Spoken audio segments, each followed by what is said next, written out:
Gamers. Helloing. That's me. There's a message.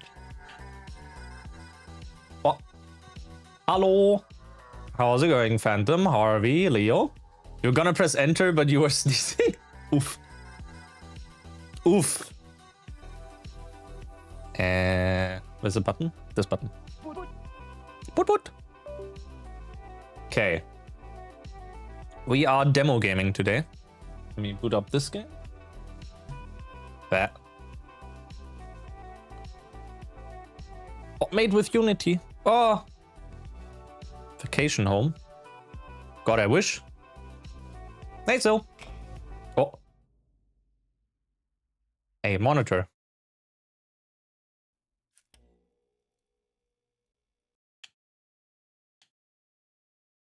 Oh, okay. I can. Woo. XD Hills. Video. Native. Yeah. Audio. Controls. Jump assist string. Measure set. Okay. Oh. Why he loading? Why? Huh? How do I move him? Huh? Controller, move. I'm trying that. It doesn't work. It doesn't let me. I can do with WASD. But the controller isn't working. Sure. Hello, mouse. Oh, yeah, me? Well, kinda. I'm Fox, but like, you know, look, mouse. Can I like... Okay, we have to quit the game real quick and restart. Maybe... Thank you for playing the demo. No. We're doing that again. From the top. Maybe it's because I didn't have the controller connected. Want to start again? Also, I have apples again. Or apple pieces.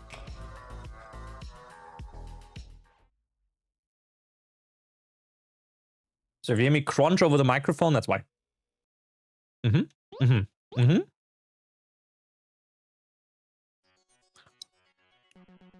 Oh, now it works. Okay. Oh. I'm Foldy. I'm a mouse. Hi, Foldy. I'm a mouse. I'll be a faithful companion on your adventure. I'll help you learn the basics. Use L to get moving. Okay. Sensitivity is a bit higher. Feels a bit better. Try to collect all 100 missing files in each area. Something cool might happen if you do. Press pause menu and check how many you have. Okay. Gonna do some diving on the side, so scream if you need me hammering. Okay. Diving? Look out for virus bites. I can spin! Spin! Can also defeat them by jumping on top of them. Okay. I was like, wait, why are you at the pool?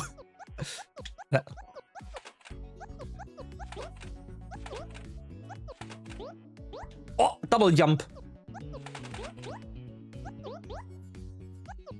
Whoop, whoop, whoop, whoop.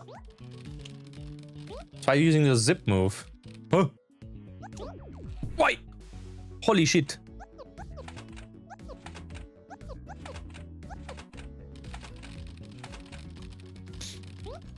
Oh. Oh, it's just like Sonic.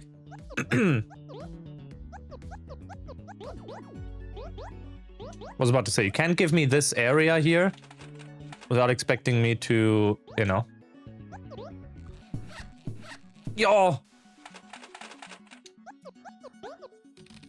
A digital world is connected by a web of wires. Simply jump on a cable to surf the web. Aha! Well. Not before I figured out if there's secrets here. No, no secret. Oh! Holy shit! Jump and then stomp.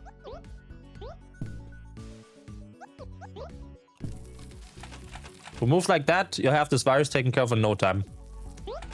Whoa. Yeah, Sonic ripped off this game, apparently, clearly.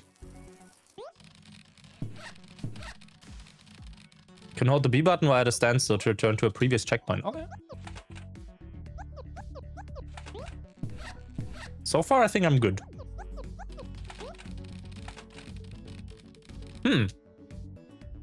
I do want to bring the camera sensitivity down by 1 extra. Yeah, looks better now.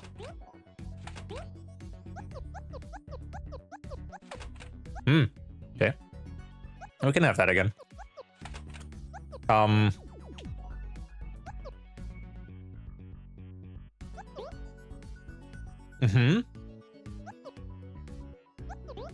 Boink. Boink. Nice bugs? Yes. There's always bugs. Like me not being able to walk there. Ah! I died. That's crazy. Thought I locked on, but apparently I didn't. Like the frog! Ding ding!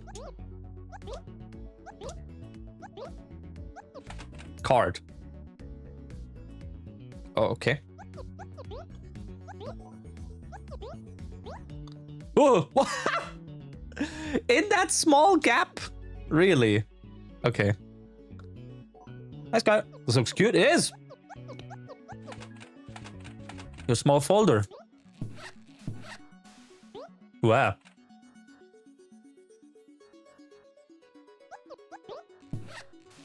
Okay, we have 2 decks now. Did I miss an area? No?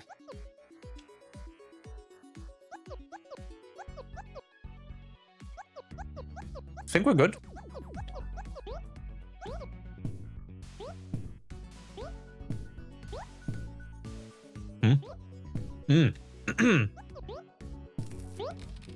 No! No! No!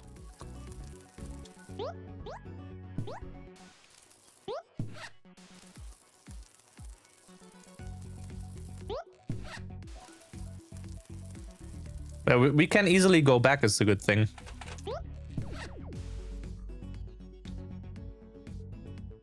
There, return to checkpoint. There you go. Palatro. Did you be zooming? Wow.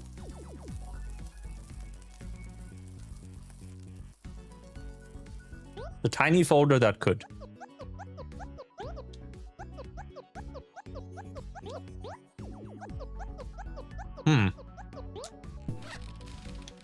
Oh no. Oh no. That's a bomb. And I fell.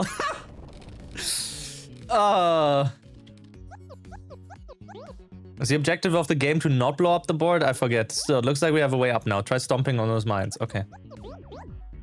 Good. Good. Wow. Wow. I want to go over there. 1. Cool. Fast learner. I've been helpful so far. Feel free to return to this area anytime if you need a refresher. Whoop. Whoop.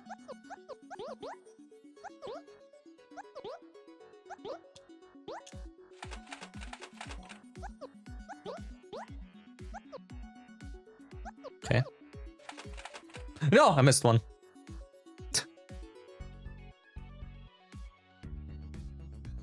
Okay.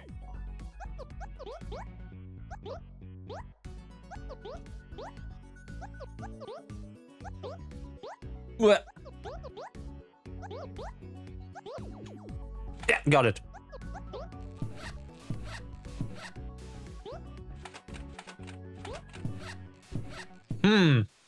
We did miss some though.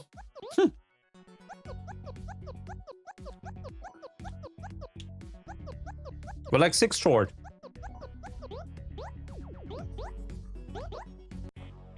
Who's this? Mouse cursor.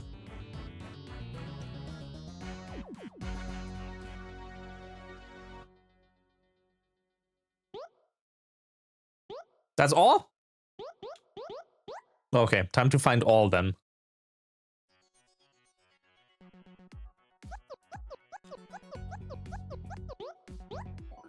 Hmm. Did my camera speed get reset? It did. Okay. Just demo things. Okay. We were missing 6 somewhere. I wouldn't know where. The enemies don't drop anything. Where? I think? No.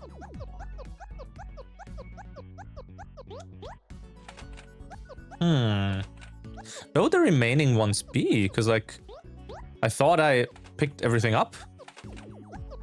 Apparently not. Those 3 I remember, yes. Jump up here. Nothing extra down there.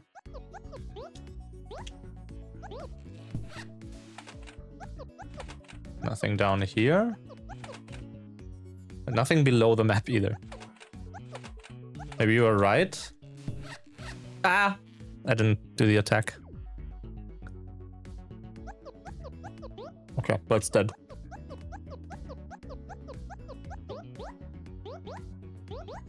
We were up here. Yes.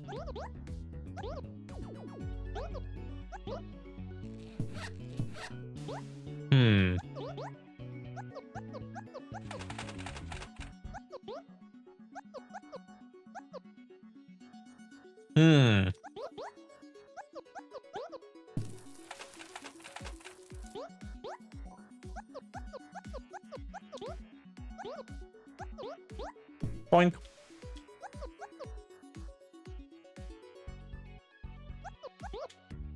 Okay, nothing here either.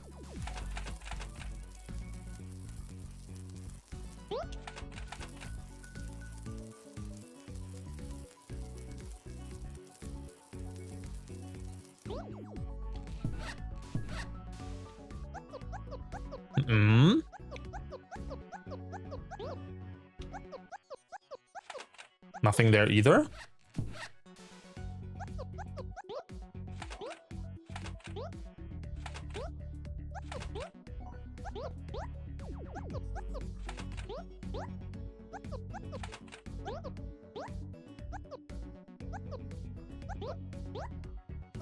That entire thing I did clear as well. Whoa! Suicidal bug over here.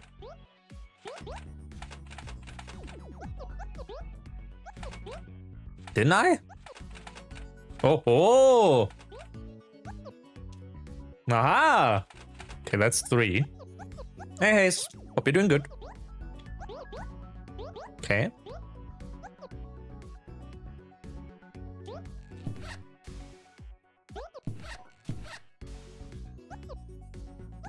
But still there's 3 more.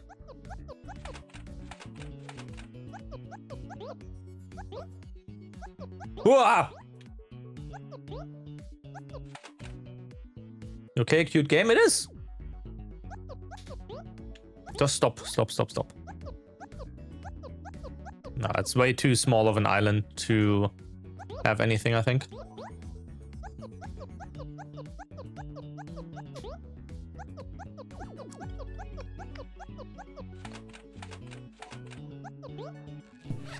Boink, boink. Ooh. Okay. Nothing back here.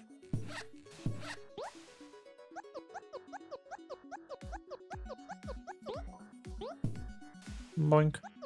Boink. Nothing down here either. Okay. Nice. Enemy?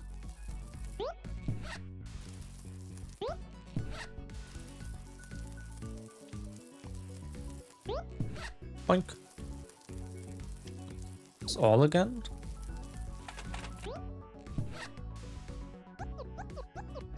Nothing down here. No, just that looked like a shadow. Well, it was a shadow, rather. Didn't look like one. It was one. Maybe after the explosion, there's like something that we can do on the board here. Or there's like another thing to jump. Aha! Aha! Okay, yep, we jump off again. Aha.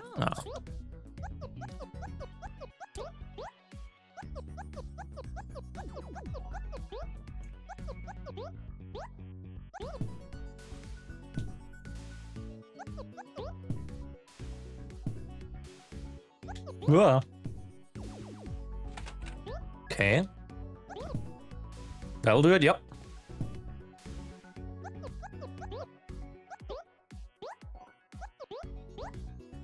Now just for the remaining ones.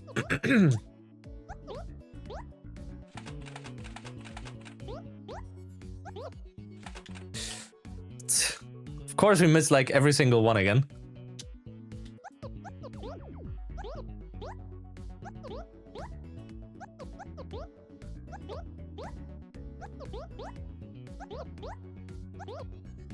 Oh my god! Let the items flow towards the player a bit. Like let them glide mid-air. Pick up range. Pick up range! Come on. There you go.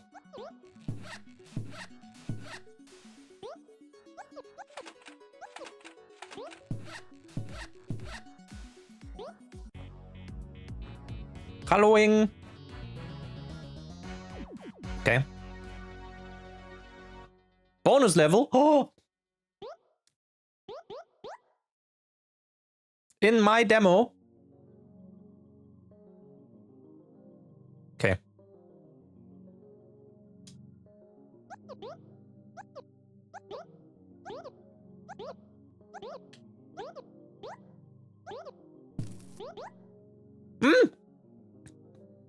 Oh, is this a one-shot level? Kaizo in my demo?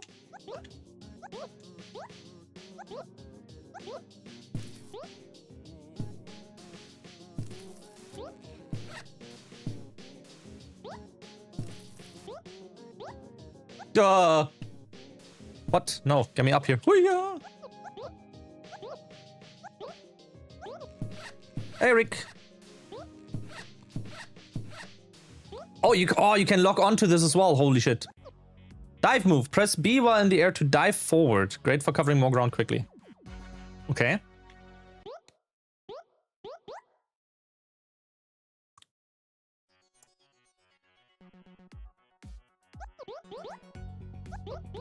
Ah. Cool.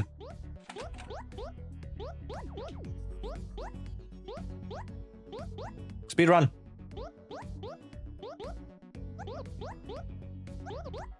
Yeah. Come on. Gotta lock on.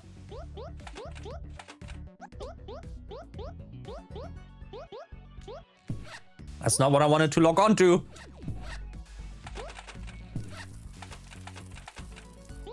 This is a cute little game. Not too shabby. Not too shabby. I'll keep an eye on that. For this one, I want to disable my controller again. Now it's trauma center time.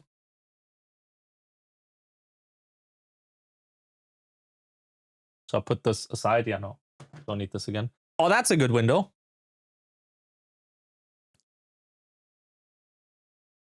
That's a good window.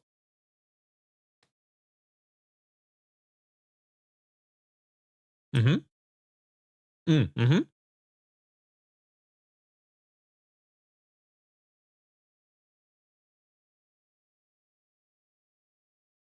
The cursor sensitivity is entirely a Windows sensitivity.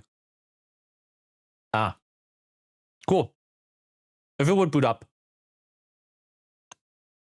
It has to install viruses to my PC first, so we can take them out, right? This hasn't happened before?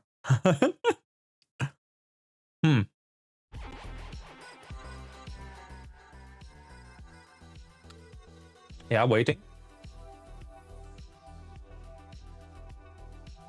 Oh, I can't click anything. Oh, wait. Oh! It just loaded.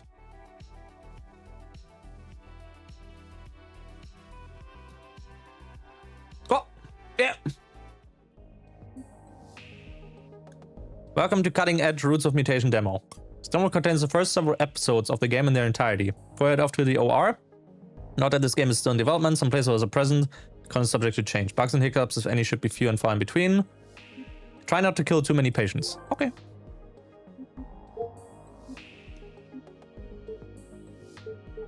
Free. Free window! For me? Oh, colorblind assist. Yes. Okay. Okay, I just do that and then do a prologue or... Yes.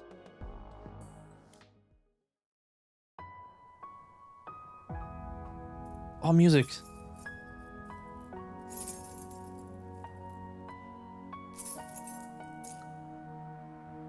Needs the Kanye, like, laughing gif. Oh, what's happening? Uh-oh.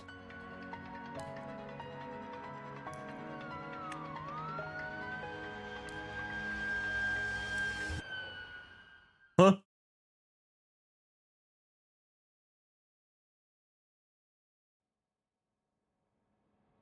Maddox, Perry MD, Sweet Bay Hospital. Ambulance Bay. Oh, they need voice acting. I'm gonna finish my apple.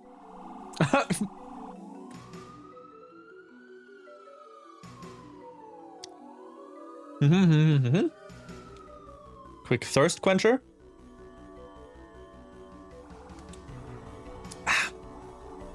The situation might seem bad, but there's really nothing to worry about. The patient's injuries aren't actually that threatening. Besides, I've handled plenty of car accident victims before. I have this patient treated in no time. Perry Maddox, plumbed basilisk, general surgeon. General? Salute? A young but skilled surgeon in practice for just under a year. Though their career has barely begun, Perry has already saved dozens of patients and can boast a spotless track record. He also did test subject for Cobalt Meditech's secret experimental cybernetic eye, the K-TAS. Oh. Goodness, that's a relief to hear, Dr. Maddox. The patient had me worried for a moment there. They're lucky to have you on the job. I'm sure you'll treat them flawlessly as usual. Hannah Nelson, white-tailed deer, registered nurse. Hannah Nelson, a soft-spoken but friendly and reliable nurse at Sweet Bay Hospital. She assisted Dr. Maddox since the K-TAS eye's experimental field trial began a few weeks ago. Still, we shouldn't waste any time. Let's have the patient taken to the OR and I'll meet you there. Hold on, Perry. There's something important you need to know before we can do that. Huh? Were there more victims? No, nothing like that. This is the only emergency patient, thankfully. It's Spark. He's got a directive for you from Cobalt Meditech. It's regarding your cybernetic eyes, so we're obliged to comply before the procedure can begin.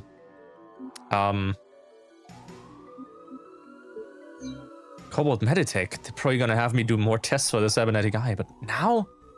Ugh, the timing's pretty unfortunate. They've never given me a test to do during an emergency. Altson says, give me 500 game demos. Haloing. Haloing. Is a much say dos. Okay. Hey, Pete and Otson. Hi from the waiting room of the Burger Amt. How's gaming going? Oh, it's going good so far. Timing's pretty unfortunate. They've never given me a test to do during an emergency. It should be fine, but I wonder if something weird happened. Okay. I suppose we don't have much of a choice, do we? Alright, let's meet up with Spark first. Thanks, Perry. I'll arrange transportation for the patient. See you momentarily. Operating room.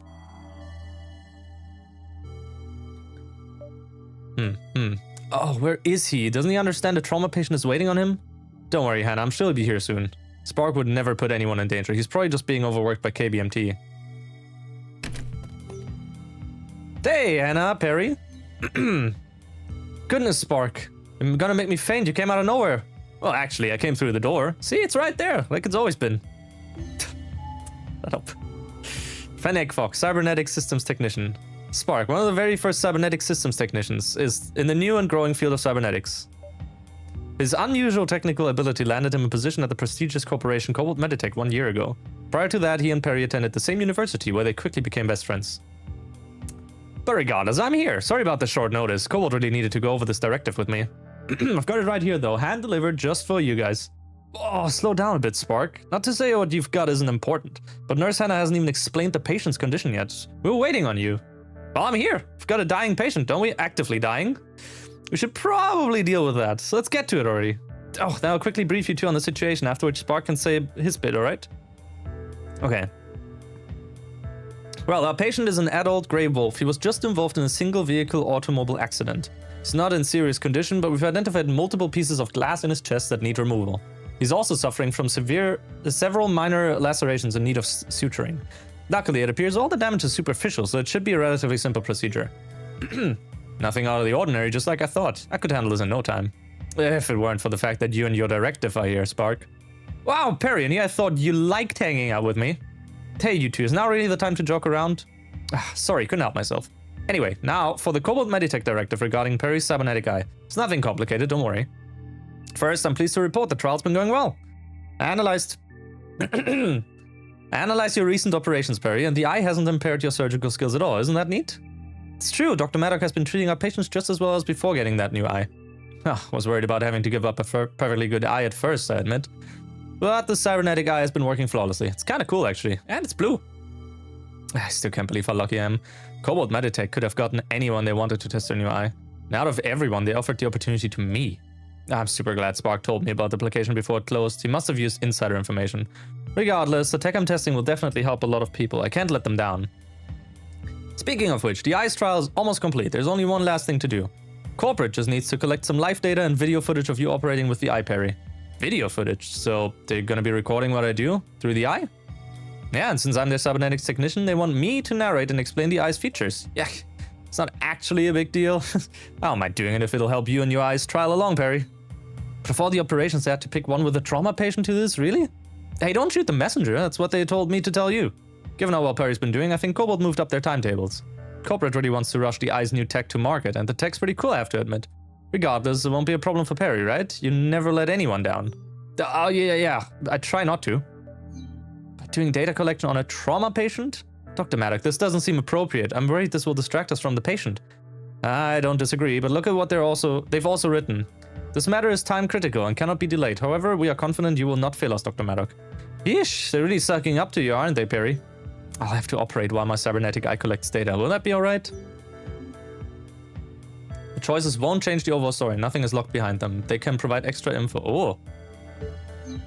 The patient should come first. Is there really nothing we can do to delay the data collection? I wish we could, but you know, Cobalt, they move fast. I'm sure you can handle it, Perry. This will be just like any other operation you've done before. It's nothing to worry about. I'll save the patient, no problem. And we've completed plenty of Cobalt's experiments. There's no reason to disappoint them now. I'll just treat this like any other operation I've performed. I'll handle this flawlessly. I sure really should minimize the risk of any complications. With the pressure of being recorded, will you be able to focus? I've had no issues operating since they replaced my natural eye with the cybernetic one. If this eye's new tech will help people, then I'm more than happy to help finish testing it. They choose me to test this thing after all. Can't let anyone down. Especially not Spark. He's the reason I got this opportunity after all. So I'll treat the patient and satisfy Cobalt Meditech. It'll be fine, Hannah, trust me. Okay then. If you're sure, Dr. Maddock, let's proceed. I'm sure I can do it. Then, to confirm my objectives one last time. I'll be treating this accident victim. My goals are to remove all foreign objects, treat all lacerations. Period. Nurse Hannah will be assisting me, and Spark, who's Cobalt Meditech's cybernetics technician, will be consulting regarding their KTAS cybernetic eye, which I'm currently trialing. Yep, just worry about the patient, Perry. I'll handle the techie stuff. Yes, I think we covered everything. Let me know when you're ready. Okay. Let's go. I'm ready. Leave it to me. Let's begin. Apple piece, real quick. Oh! Slowing the eye. Ooh. File systems. Holy shit. This operation will be recorded. Running Linux.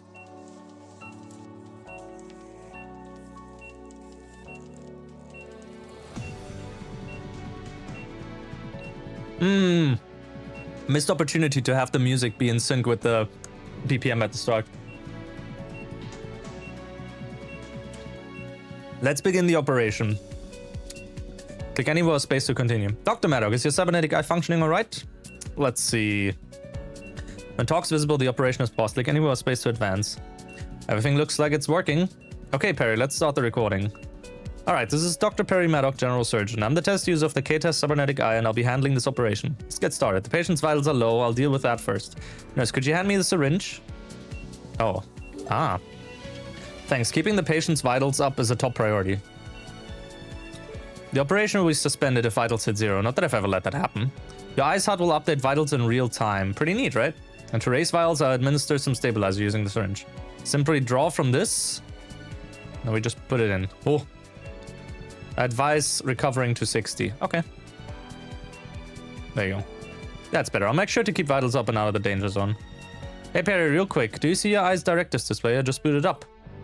Any optional goals for this OP will appear there. In fact, there's one there already. Directives aren't actually mandatory, but try and follow them if you can, Perry. Nifty feature, I suppose. I'll keep the directives in mind. Time to begin the treatment proper. Okay. Hold and pull directly out. Ooh. Okay. The good thing is I played these games before! I played Trauma Center before, so you know. All glass shots have been removed. You did that perfectly. Alright, on to the next step. I need to deal with these lacerations. Bigger cuts are causing more damage, so I should focus on them first. Okay. Ah. Now you've done this a million times, but I've already wanted to. For the benefit of recording, the eye is displaying a guide on how to suture the lacerations. All you gotta do is use these sutures to make a zigzag pattern. Yada yada yada. Perry knows what they're doing. Spark recording. Please try to keep professional. Cool. Good, that should heal nicely, Dr. Maddock. Which lacerations would you treat next? Larger cuts should go first. I'll admit, eyeballing their size is a bit tough. Oh, Perry, this is a perfect chance to demonstrate the eye scanner. It'll help with, what? Space. With exactly that. Oh, hold space. Oh! See those numbers there? How much vitals damage that wound will cause over 1 minute. Oh! Numbers will disappear over time, so rescan if you need to see them again. Just a few left. That's all the injuries dealt with. Great. We're done, right? Finally, glad that's over with. I'll stop the recording. Another successful operation. Great job, everyone. Hold on a moment. Spark, shouldn't the eye be reporting the patient as stable? You're right, Hannah. There should be a little stab indicator next to the timer now. Maybe there's a complication we missed? Tremors. And vitals are dropping. What's going on? Well, the patient suffered trauma to their abdomen from the car accident. No sutures I just made were pulling pretty tight. Therefore, could it be... Perry's eye is performing a diagnosis. Music's very loud. Sorry, I'm turning it down a bit more. It says there's high pressure. Then that's it. Nurse Hannah, I recognize it. It's abdominal compartment syndrome. You've got an abdominal pressure of 21 mmHg. Millimeter per hectogram? What was the terminology of that again? Dr. Maddock, you're right. It's ACS. Oh, no. No, we need vitals up first. Do not die on me. Oh, mercury, Hg. Yeah. Millimeters of mercury. Right. Okay. These are incision guides from my eye, right, Spark? Yep, that's right. The eye detected high pressure under those spots. Okay. Pressures as shown. But please be careful. You have to make deep cuts and that'll drop vitals. Oh. Some pressure has been released. Please suture up your incision. Oh.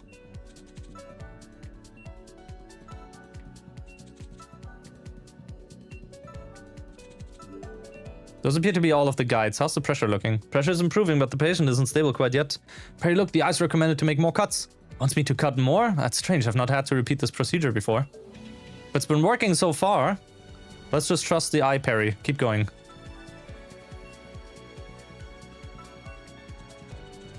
Oop. Probably don't have to do that many. I think that's everything again. Nice going, Perry. I knew you could handle it. Are we good to... Ah, my head. Why we get the flashback sound? Ooh. Perry. Dr. Matter, I'm thinking the matter. Something's wrong with the eye. Maybe I should stop the operation. Patient may still be in danger. Eat to Cal for replacement? A replacement? Wait, no, don't replace me. I can still do this myself. This isn't that bad. I can't let everyone down. More incision guides? The eye really wants me to make even more cuts? Patient's still not stable. Maybe the eye really is right. Gotta keep going. Keep following the eye's instructions, Perry. We have to trust it. Yeah. Uh-oh, stack overflow. Oh. I'm losing input from your eye. What? We're getting hacked, friend. Feels like someone just split my head in half. Understand you, the arrow, nobody else ID? This is out of voice. It sounds like it's coming from inside my head. No, I can worry about myself later. I can't give up now. Trusted me not to fail, so I've still got to save this patient. I think I can hear you? Don't matter, I can't give up. I've never failed anyone. I just gotta keep going. What the fuck? To be it, I'll cut you off live. I've never given up on a patient before. Not before and not now. But you cut you out? I don't have a choice. I gotta cut them all. Ooh. Yeah. Why are we just cutting? Yeah, I missed one. Why are we drawing? What? Cut! Dr. Maddox, please stop! But wait, no, why am I? What? You just put the patient in critical condition. Perry, what are you doing? But I didn't... No, this isn't right. I was just trying to save. Wait, no, it wasn't Perry. They didn't mean to. It's the eye. The eye said to cut. Perry was following instructions. I was watching. I saw... he's right. I didn't mean to. Wait, no, but it wasn't even my fault. It was just trying to save. Everyone's counting on me too. I don't care about that. The patient. Oh, he need life support. Where's the epinephrine? The patient? But I've never let a patient... Oh. No, I can still save them, just like always. Let me keep going. Dr. Maddox, no, you aren't fit to do this. You have to stand aside. Spark, call for backup. Abort, abort! I was supposed to help you, Perry. Had I known, I wouldn't have... I did this? No, this can't be happening. What have I done? Cut you out. Cut you out. Ooh. I've done nothing wrong. What? Because... Huh.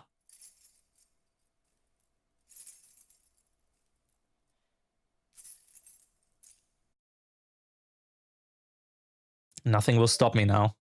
Uh-oh. Got a hacker in the system. Yes, Decrain. Bot is probably not the word you want to use in this situation. Maybe. So we did... Oh, involuntary procedure. Not yet cleared. Okay.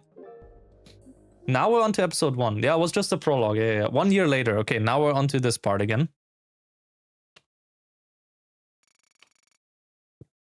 Malpractice investigation conclusion. After extensive investigation by the Federal Institute for Safer Health Tech, amendments made by leading Meditech Corporation, Cobalt Meditech, information provided by whistleblower F2X. Perry Maddox is hereby found not at fault for the KTAS incident, occurring approximately 12 months ago and classified as need to know. Perry Maddox's license is hereby immediately reinstated.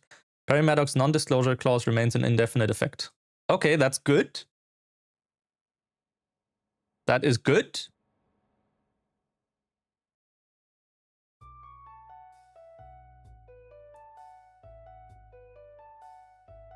What the fuck? Okay. Allowing the cycles. The introduction of consumer-grade cybernetic body parts was nothing special. What was once a sci-fi fantasy surrounded by whimsy was now just another unremarkable fact of life. For most, it was as mundane as a prosthetic leg, useful to a few, but not something to lop off an already working limb for. Still, Corporation Cobalt Meditech continued, announcing a brand new class of cybernetic parts 1 year ago. These new parts could now emulate the senses, effectively curing disabilities such as deafness and blindness. I like the sound of this, like even in our, like, in the real world, right?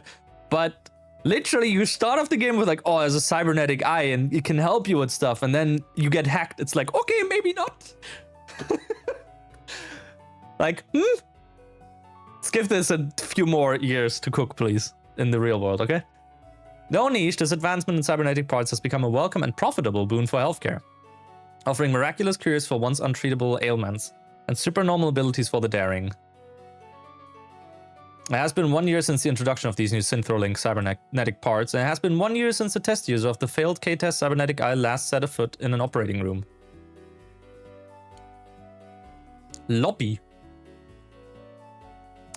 Bluebonnet Hospital, a sleek general hospital. Much of its staff have started opting to cybernetically enhance themselves to better treat their patients. Those who haven't are soon to be hopelessly outclassed, or are themselves exceptionally talented. I can hardly believe it, Perry, but it finally happened. The fish finally found you not at fault, and it's about time too. Still, I know it's been tough for you. How long has it been? A whole entire year already? Since... a whole entire year after I... Yeah, in the end, someone else was the hero, managed to save my patient, but only barely, no thanks to me. A year? Something like that, I haven't really been counting. Perry, you aren't still beating yourself up, right? I know I've said it a million times, but I'm telling you, it wasn't your fault, and it's even official now. You were just following the eye's instructions, and it was really messing with your head, going all glitchy and stuff. Oh, it sucks that the fish couldn't find Cobalt responsible, though. It was totally all Cobalt's fault. Can't believe how sleazy Cobalt actually is. I'm 100% glad I quit working for them. 200 even. It wasn't my fault. So the Federal Institute for Safer Health Tech really did clear me, but even still, I didn't have to keep going like that. I was really trying to impress the corp and everyone else. But I couldn't have stopped at... I could have stopped at any time. I could have listened and let someone else take over, but I didn't. Uh-oh. But you aren't here to wallow in self-pity, right? That's not the Perry I know. After all, they finally gave you a medical license back, and all its former glory too. So glad you decided to accept my invitation to visit. You're gonna love Blue Bonnet Hospital.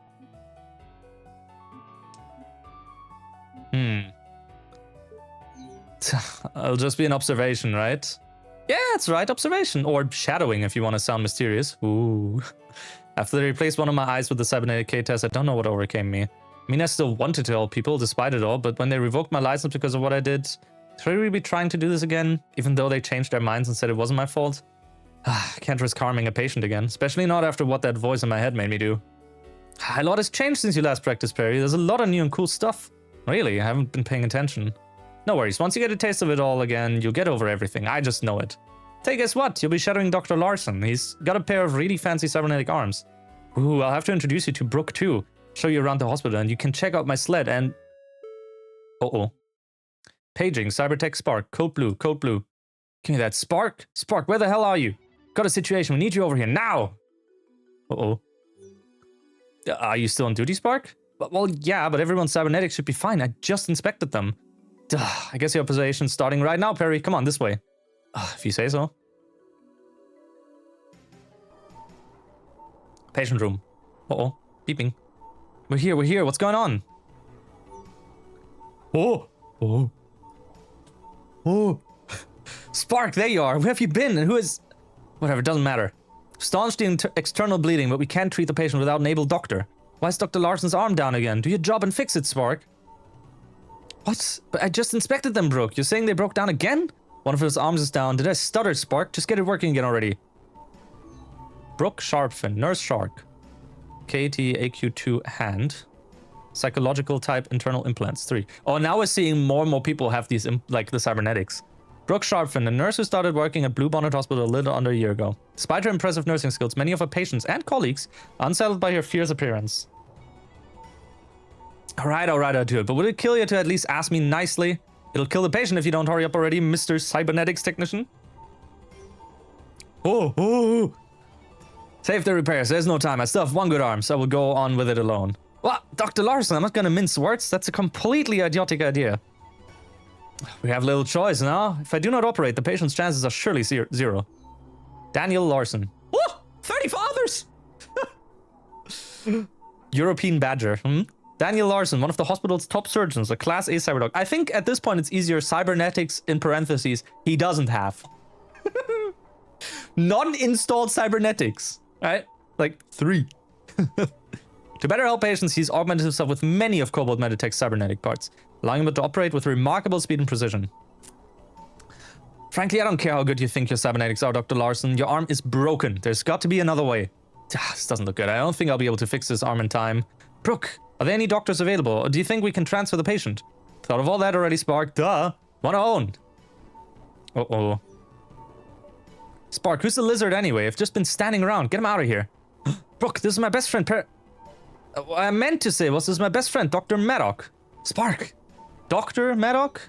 There's Cyberdog? No, this is unlikely. We are their parts, internal. No, not a Cyberdog. Perry's the shadow I mentioned was coming. They've only got a cybernetic eye, but that's no-go. It's too risky for one without sufficient parts to operate. Therefore, despite my disabled arm, I will proceed. But mind your specialty. You are a technician, Spark. Allow the Cyberdog and nurse to make this call. Hey, Lizard, are you really a surgeon? Me? Am I still a surgeon? I mean, I used to operate. Really? Because you look like you have as much depth perception as a Cyclops. Are you sure you're a surgeon? Shut the fuck up. The depth perception is fine. There's a cybernetic eye under there. Perry is totally still a surgeon. Trust me, Brooke. But even still, I don't do that anymore. I'm just here to watch, that's all. What? What do you mean you're just gonna watch? Perry, there's a dying patient here. Right there. Actively dying. Gonna do something about that, right? Well, I would, but what? You can do better than someone with only one working arm, right? Oh, it's been so long, I can't possibly still be good enough. What if my eye glitches out again? If that voice comes back, what if I can't control myself? Nurse Sharp, this lizard appears to have an extreme deficit of cybernetic parts. Do you truly think they will be more effective than me in my current state? They're not a cyberdog, you're not wrong about that, but if they really are a surgeon and Spark's vouching for them, why does it matter if they don't have netics? I think they can save him. Well, Lizard, can you save him? Am I really the patient's best chance? There's no other option? I told you, I checked. Everyone other than Dr. Lars is tied up, and I'd really rather not have him operate with one arm. He said you're a surgeon. What's the matter? It really doesn't look like I'm the only one who can... does look like I'm the only one who can save the patient. Even though I quit operating for a reason, I started operating for a reason too. I became a doctor to help people. If I'm the patient's only hope... Nurse Sharp, Technician Spark. The patient will not last much longer. What is our course of action? I understand. I'll give the patient my best shot. Good. Then I'll re-enable your eye. Hang on, Spark. I don't think you have to... I presume your cybernetic eye is currently offline. You lack full vision without it. Emergency or not, operating without 2 functioning eyes is barred by law. Barred by law. You must utilize what cybernetics you do have, Dr. Maddock. If you want to get over this... If you ever want to get over what happened, you've got to face it. You've got to turn your eye back on, okay? Just trust me, Perry. Everything is going to be fine. Okay, Spark. You can turn the eye back on. Uh-oh.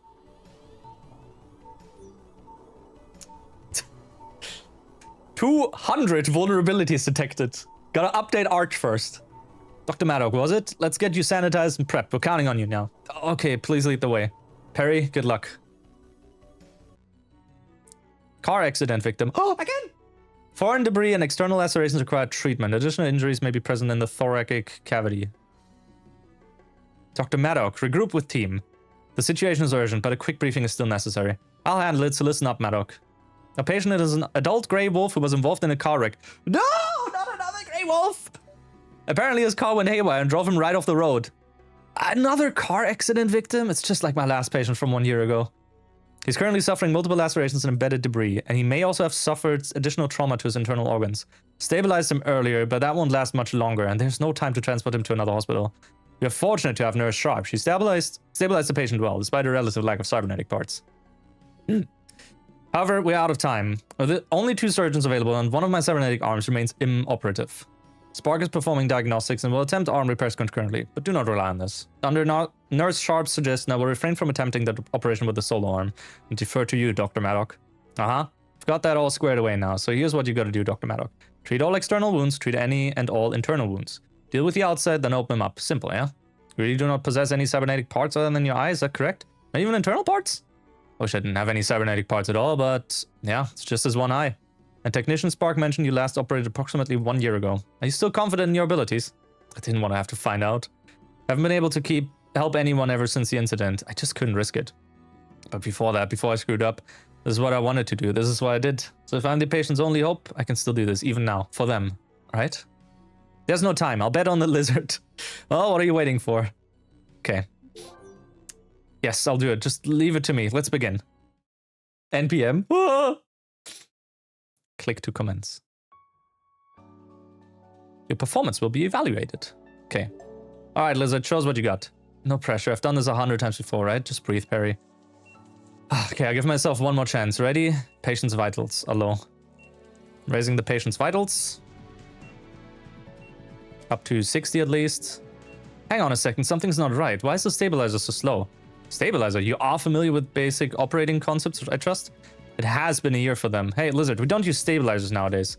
This vial's filled with tiny micro machines called nanites. I guess you don't follow? Nanites? How is this any different from stabilizer? They're stronger. If you eject nanites near a specific spot, they'll boost vitals by a ton. Oh!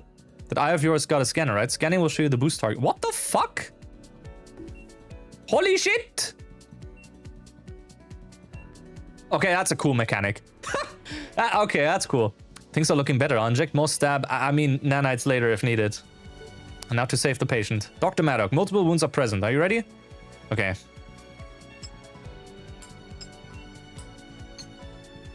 Okay. Poor? Fine. Cool. Cool. Hey, Trifon. Couldn't talk during prologue because phone didn't want to load. Ooh. All external injuries treated. Your performance is exceeding what I anticipated.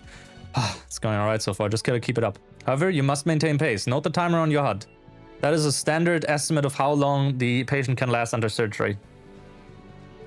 Hey, we've still got internal trauma to deal with. Dr. Maddock, I'll make this simple. The patient won't instantly eat if you run out of time, but their body will start giving out if you take too long, so get a move on. Yes, Dr. Maddock. Perform a laparotomy. Acquire a scalpel. Let us inspect the interior. Ooh, Good thing we decided against moving this guy. Look at all this junk. Dr. Maddock, wounds similar to the ones you just treated present, but that's a huge chunk of metal. Looks like it's embedded pretty deep. Perhaps it would be optimal if I were to handle this. Would it, though? You've only got one working arm. Did you forget? I've handled worse before. I think I can deal with it. Understood. It's unwise to extract that large piece of metal out as is. I recommend widening the wound with a scalpel before attempting extraction. Oh. Okay. Oh, magician.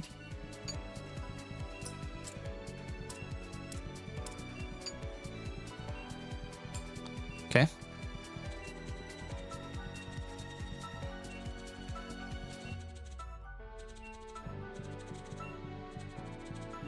Yeah. Patient stabilized. Woo! So this is what happens if you let ChatGPT do surgery. I think I've treated all of the wounds. Oh, looks like you really did treat everything. The patient's stable. Dr. Maddock? Hey, Lizard, something wrong? Did I do it? And that voice that was in my head, I don't hear it. Yeah, I'm okay, nurse. I'm okay. I can do this. I can finish the procedure. Adequate job, Dr. Maddock. Let's close the patient up. Done. The patient will make it. Self-sterilizing sutures appear effective. Infection chance minimal. OP concluded. The performance was crude, perhaps, but nevertheless successful. Guess my bet paid off. Operation complete. Yay, yippee! Your performance has been recorded. Again? Holy shit! Holy shit! No! Oh, no S. I did it. I saved another patient, just like I always used to. Gonna make it, and it was because of me, right? I managed to save them. Maybe there's hope for both of us after all. I did get S? Oh. I did it. I pulled it off, didn't I? Maddock, you spaced out for a moment near the end. Are you good, or... The voice, the thing that made me nearly kill my patient a year ago. I didn't hear it this time. It didn't come back. And I saved the patient. I pulled it off, just like all those times before. Oh, I'm okay, nurse. Thanks for asking. I'm just glad the patient's safe now. Anyway, I guess I was right about you after all. That's a relief. The procedure was successful. Quite remarkable work, Dr. Maddock. Your proficiency was indeed sufficient, despite your lack of cybernetics. I mean, I did what I could, that's all. Perry, you did it. This is great. Forget observation. You jumped straight to the end. See, I told you that's all it would take. Now you can get back to operating just like before. Nonsense. Let us refrain from hastiness, Technician Spark. Huh? What do you mean? You should indeed be thankful for Dr. Maddock's fortunate appearance. This is true, but still lacks sufficient cybernetics. In the ideal situation, a cyberdoc would have provided the best care. This again, Dr. Larson. Why should we care about what parts Maddock has? They pulled it off, that's all that should matter. Where am I? Is this an OR? Sir, you already awake? Right, I remember now. My car started freaking out and then... So it must mean... Did you all just save me? Chat. It's good that we're done with the OP. Do not drink the blood. The patient's blood is off limits. Your name is Travis, correct? I'm Dr. Larson. Yes, you needn't worry. Dr. Maddock and Nurse Sharpfin are here were able to treat you. You will be fine. But wait, why are you the only one kitted out here? Kitted out? You're telling me you let this unaugmented lizard touch me? Due to technical malfunctions, Dr. Maddock handled the operation, yes. But we've since discovered that they were the optimal alternative. Yeah, I operated on you. We were in a pretty tight spot and didn't have much of a choice. I was able to treat all of your wounds. You should make a full recovery. What's wrong with you people? You let that lizard touch me when there's a cybernetic doctor standing right there? What's this about observation? Who even are you? Just look at you. No cybernetics. Pathetic. There's no way this lizard didn't screw something up inside of me. Hey, Lippy. Hey, we had no choice. Dr. Larson's arm was... And who the hell are you anyway? A bloodthirsty shark in nursing? Oh, you a nurse. Does the fish even allow sharks to be nurses? I have half a mind to check. I can. I know people. You little... It's always like this. All right, I think we'd all agree that's enough of that. Why don't we get you into post-operative care? Save it. I'm not spending another second around you incapable amateurs. I'm leaving. You'll be hearing from fish too. And you there, you dinosaur? Quit pretending you're a doctor. Get out before you hurt someone, or worse. You don't belong here.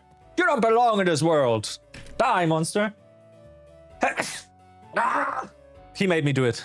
He made me sneeze. Can I punch him? Yeah, put him back in the coma. Undoes the surgery, thank you. Hey, but you can't just say that to... Just let it go, Spark. It's whatever. Nothing I haven't heard before. But Brooke, Perry, are you guys... It's fine, Spark. We were able to save the patient. That's all I could have asked for. Is there somewhere I can sit for a moment? Patient survival was achieved. Your immediate goals have been met. We will handle the rest. Thanks. I need a moment for myself. Another car accident. Yep. S. Shedding the rust. From Modern Warfare 2? I don't belong here. Should I even be here? Finished 100 operations, helped 100 people. I did that, right? Me. It was me. They even picked me to trial the cybernetic eye. But I failed. Quit pretending you're a doctor. Get out before you hurt someone, or worse. I managed to avoid messing up this time, but all it takes is another bad mistake. Yo, system. Thank you for the raid. Welcome, welcome. What were you up to today? We're playing Trauma Center, but furry. What was it called again? Give me a sec. Cutting Edge, Roots of Mutation. That's the one. Is it right for me to risk it again? I want to help people, but I still don't know if I can do this again. Still at Blue Bonnet Hospital.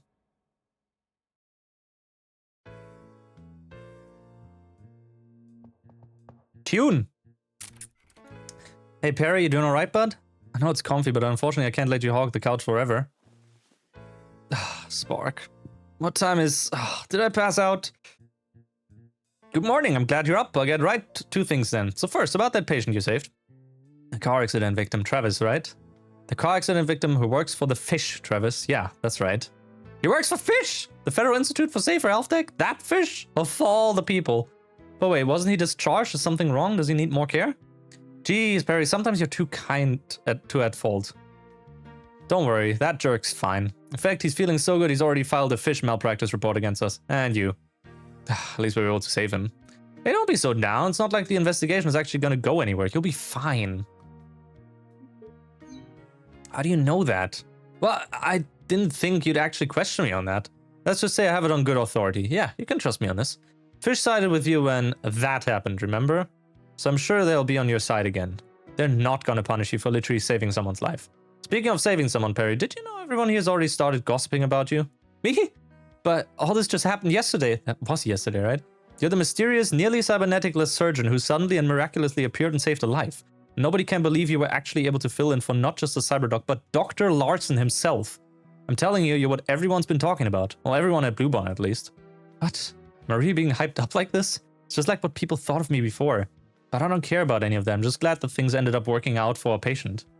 Actually, Perry, while you were asleep, I took the liberty of talking to some people and pulling some strings. To get me out of trouble from operating on that patient?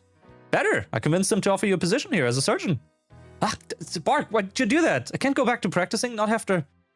And besides, they couldn't possibly want me in the first place, could they? I've got no cybernetics other than this eye. I haven't operated in a year. What do I have anymore? Hey, didn't I just say everyone's been blabbering about you? You saved that guy with your own 2 claws. Perry, surgeons without cybernetics are rare nowadays.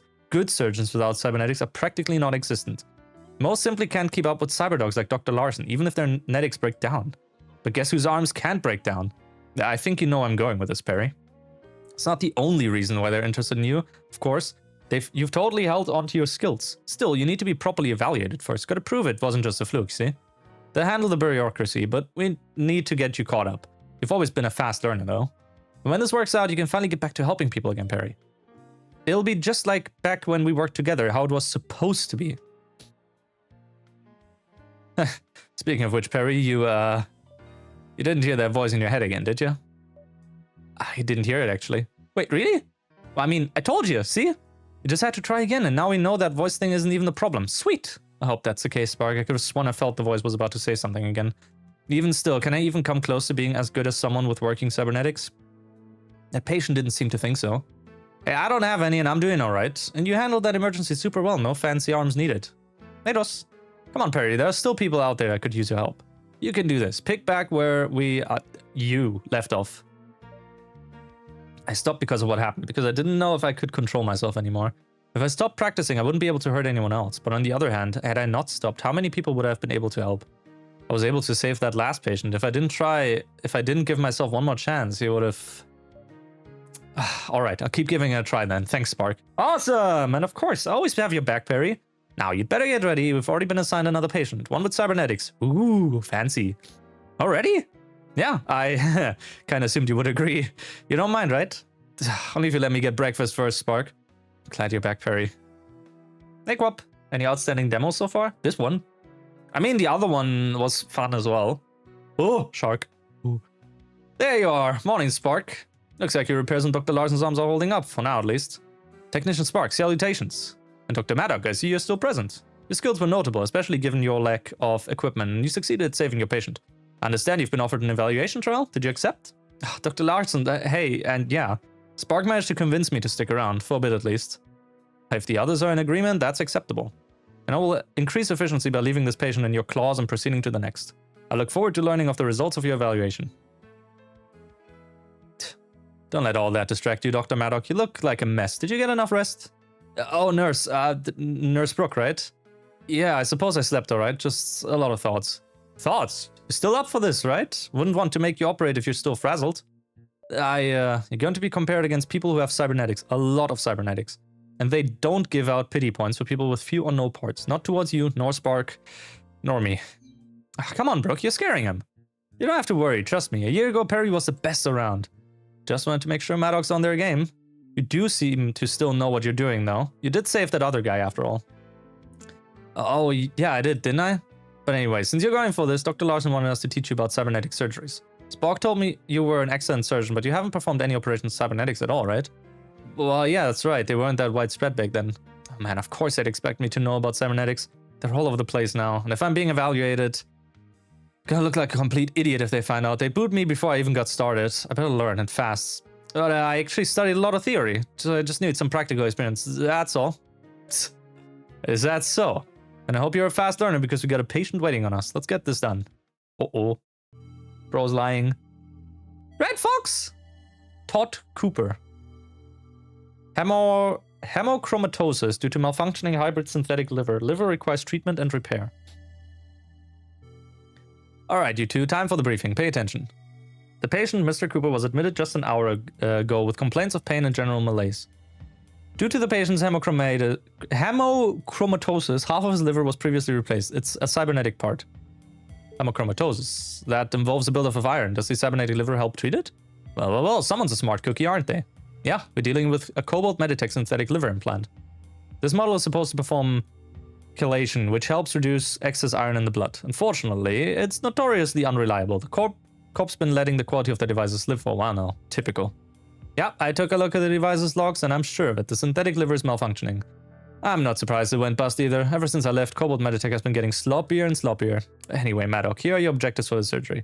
Treat all the hemorrhaging and wounds, repair the synthetic liver. I realize you're not experienced with operating synthetic parts, Dr. Maddock. Part of your evaluation is seeing how quickly you can pick things up. Their words, not mine. Not to worry though, because that's what I'm here for. I'll help you out. Sure, Spark is our resident cybernetics technician expert. We'll defer to him once we get to the cybernetic liver. But since he's not a surgeon and this part's inside a person, you have to perform all of the surgery, Maddock. Yep, I'm good with the technetics, but I'm definitely not trained to poke around someone's insides. My job's to repair the synthetic liver, but how exactly am I supposed to do that? The logs tell me some of the liver's internal components are shot. All you have to do is open the liver up and swap out anything that's broken. I've got a few specialized tools for the job, but don't worry, they're easy to use. You're a surgeon after all. I'll walk you through it, you've got nothing to worry about. Oh. Hang on, Spark, you're still a technician, right? Why can't you fix the liver once we get there? Aren't you supposed to know this? It's too risky for just a technician to do it, so it's not allowed. If something goes wrong, you need a surgeon to keep things under control. Oh, you're into pronouns, huh? Well, let me shit in titty. Yahoo! Outson just subscribed. Outson, thank you for the sub. Thank you. Also, yeah, good meme. Surgeons have really steady hands too, right? Especially if you have cybernetics to help you. I've seen what you can do, Perry. You'll do great. Nurse Brooke, have you done this sort of thing before, fixing a machine that's inside of someone? What kind of question is that? Of course I have. I'm surprised you haven't. I suppose these sort of parts are still pretty new. You better learn fast. Okay. If all I have to do is whatever you two say, and then it should be fine. Okay, I'm ready to get started. Cool. Set overclock. Overclocks give you a beneficial edge during the operation. You may equip up to one overclock. What? What the fuck? Okay.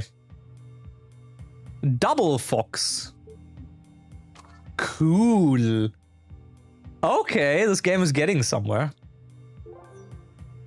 Give it to me. Let's begin. Do we see anything? Double Fox boot hack. Admin override success. Oh, Double Fox. Wait. Double Fox, that's him, right? That's Spark. Because Fennec Fox. I assume he's like overriding it now because we're not doing it for Cobalt Meditech anymore. Right? Lore!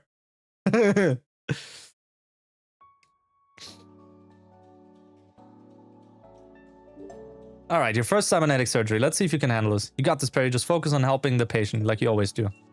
Perform a laparotomy. Okay. We are in. Woo! This must be the hybrid liver. I can see injuries in the inflicted areas. The hemorrhaging looks minor, but you should clear it before it gets worse. Nothing this vacuum can't do. Maddox, you have to drain the blood before treating anything under it, obviously.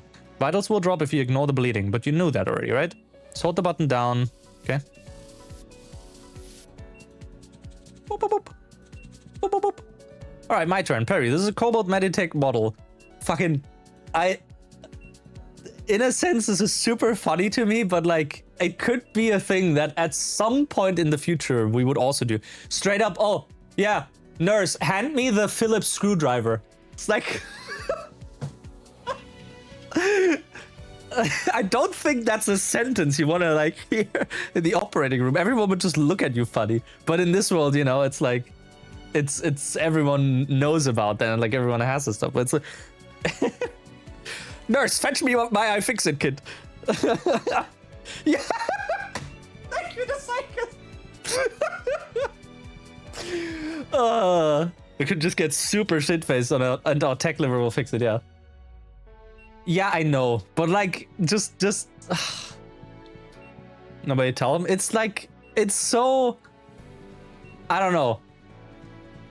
It's wild. Like, in a sense, it's wild. Like, this, I know it's a game, but I'm not a surgeon, Dr. Han, right? Like, this, I don't know what they use. Maybe they use, like, G Fuel as well at this point. Hey, nurse, hand over the flex tape. It's just Phil Swift in a coat in the operating room. All right, my turn. Perry, this is a Cobalt Meditech model L29R synthetic liver. In order to fix it, we first need to pop it open. Okay, this is a driver and screw tray. Perry, it's a lot like a screwdriver. Simple. Oh, you can store screws in any of the bottom holes. Hey, Dr. Maddox, if you don't want to bother deciding where to put that screw, just tap it off over the pad. It'll sort it for you. Oh, okay, that's cool. Ah! Blown components? What a piece of junk. Not to worry, you two. This will be easier than it looks. Those two resistors are fried. That's all. We just have to remove and replace them. I don't know. Select the... What? Okay. It's fueled. Give it a try. What do I have to do? Whoa, what's this? A flamethrower? It's an exothermic torch used to quickly and accurately apply heat. Fun, huh? You'll need it to desolder these broken parts. Let me tell you all the steps. First, gently heat the solder until its temperature is inside the target. You won't need that much heat, maybe only half a second's worth or so. When the guide turns green, quickly swap to the vacuum and suck the solder out. Be fast, else the solder will get cold. Oh! Be careful not to overheat it. Okay. Still be able to vacuum off the... Okay.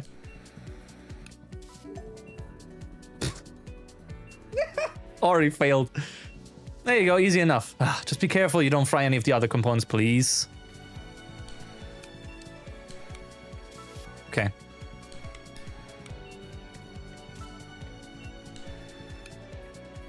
Okay. No S rank, damn. Okay.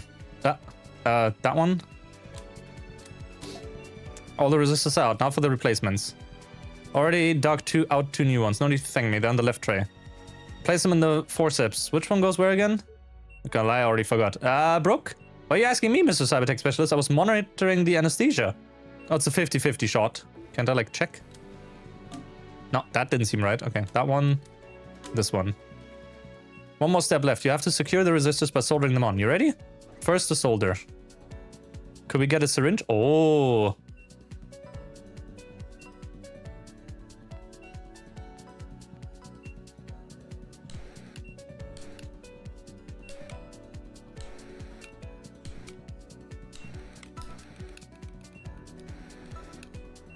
Cool.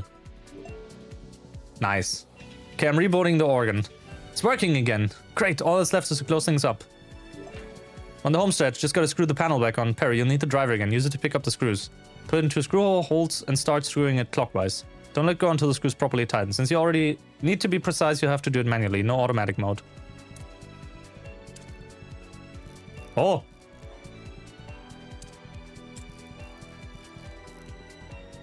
What? That's fine? Okay.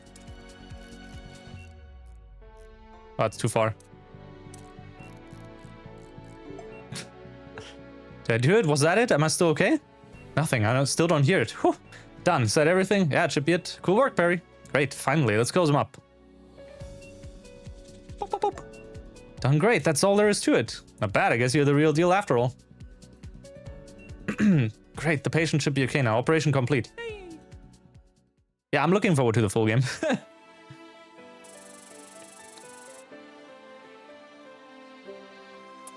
What? Okay.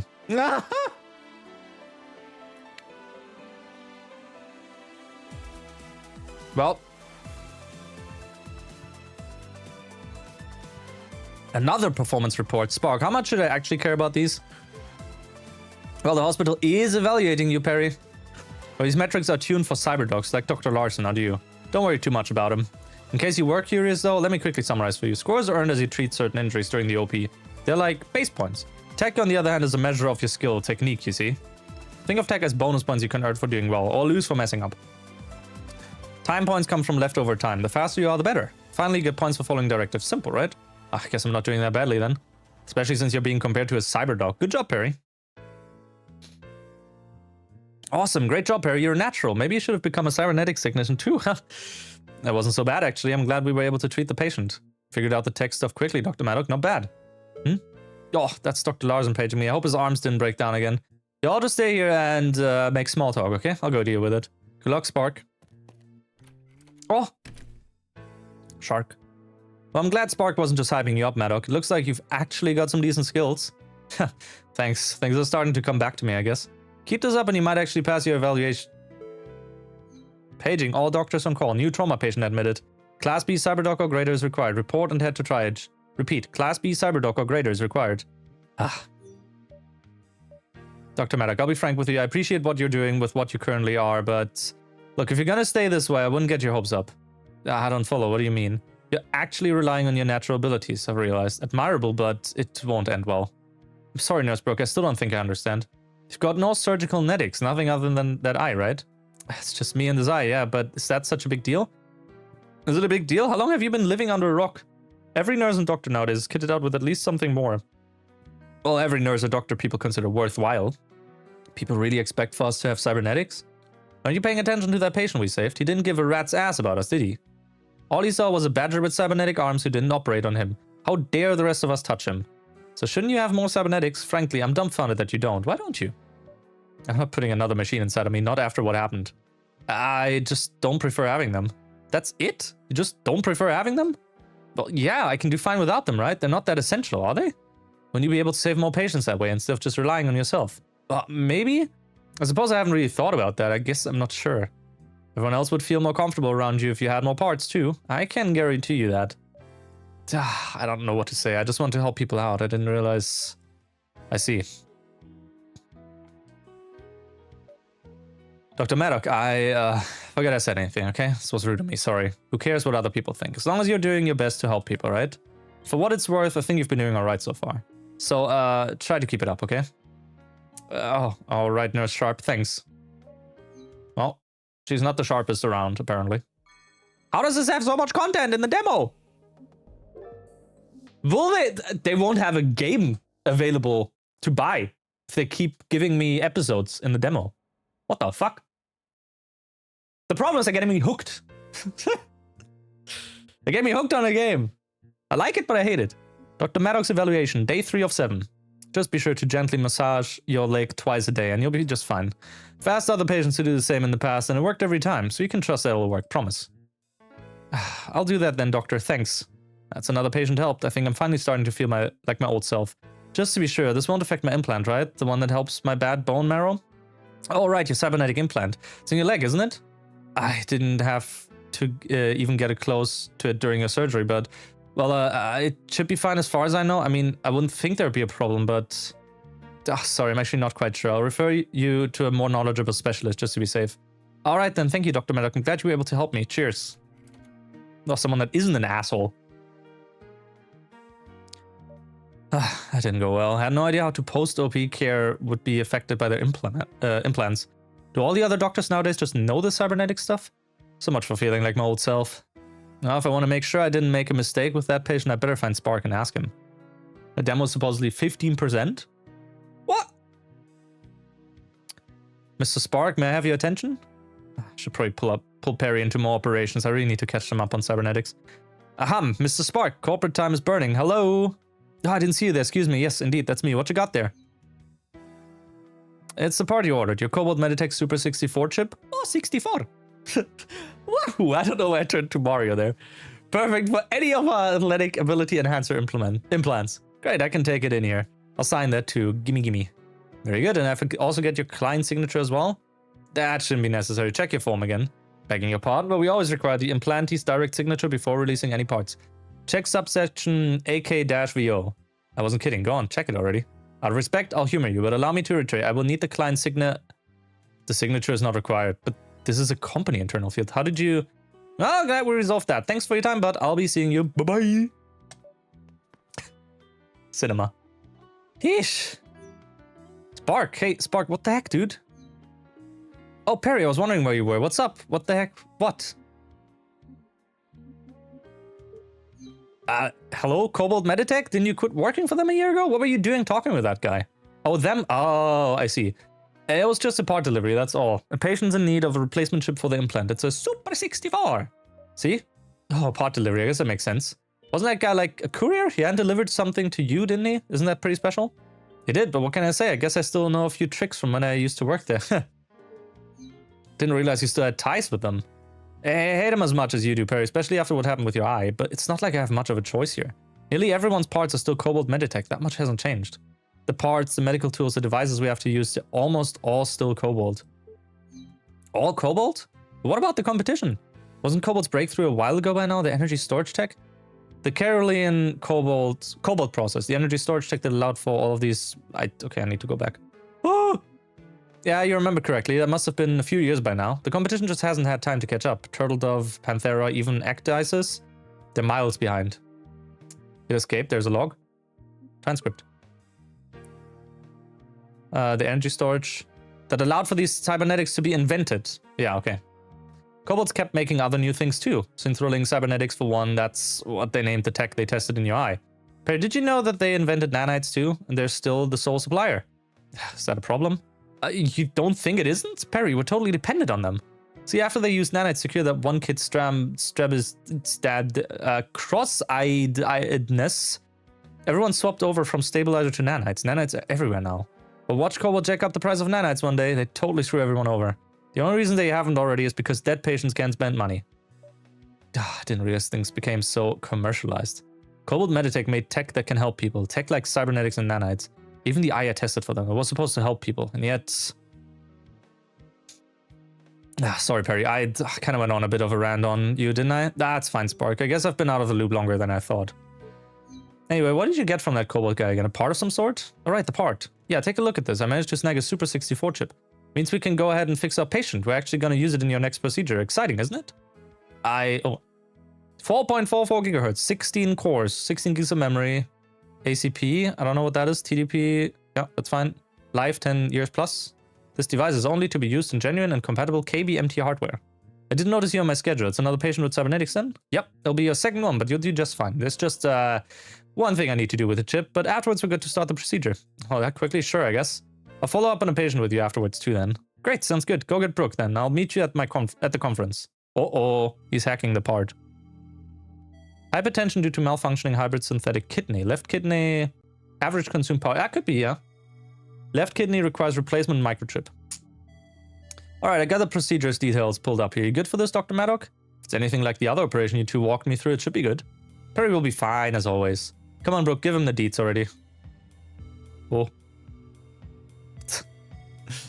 It's a giraffe. Ah! Anyway, this procedure involves a patient who's been suffering from high blood pressure and pain. Looks like we've narrowed the cause down to the partially synthetic kidney. Wait, really? It's a malfunctioning Cobalt Meditech synthetic implant? Yeah, according to my initial diagnostics, its microchip went bad, end of life. End of life? But it's hardly a year old. What the shark, Spark? Typical Cobalt abandonware. Sorry, I guess we figured out what your job is, Dr. Maddock. Gotta swap the chip out, that's all. But why is the chip bad already? Shouldn't it have lasted longer? Let me guess. Cobalt Meditech would rather focus on supporting the enhancement parts rather than the restorative parts. Am I right? Yeah, this kidney implant is a restorative part. Not very flashy, but it keeps the patient alive. It's a pretty old model though, ancient almost. They've slowed down production of replacement chips for it. Probably to strong-arm the patient into paying for an entire part upgrade. But you managed to get a replacement chip from that liaison, right? It's a model. Suture 63 chip? Yeah, it's what we need according to the chart. Yeah, that's exactly it. Got it right here. Huh, still remember a few things from when I worked for Cobalt Meditech, so I was actually able to find one. Wait, Suture 63? Spark, didn't they say the delivery was a...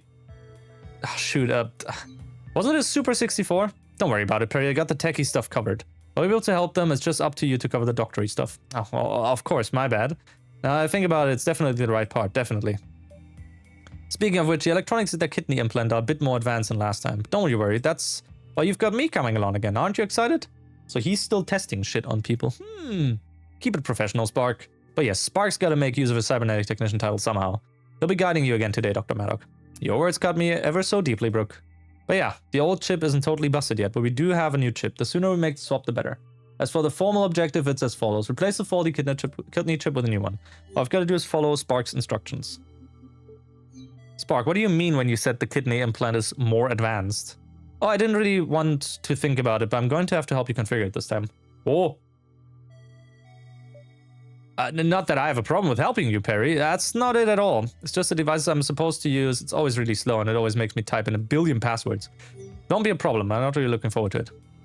Is there anything else I should know about the procedure? Just be sure to pay attention to the patient's vitals, Dr. Maddock. Don't get distracted by the implant. We're here to fix the patient's kidney, but it won't do them any good if you let him buy the farm first. Stay on top of things and remember to scan. It'll boost the nanites if nothing else. Yep. Yeah, just gotta do what Spark says, and it should do okay. Great, cool. I've got the replacement chip here and ready. Let's get started. Okay, we only have the nanite one. That's fine. Yeah. Start operation. Leave it to me.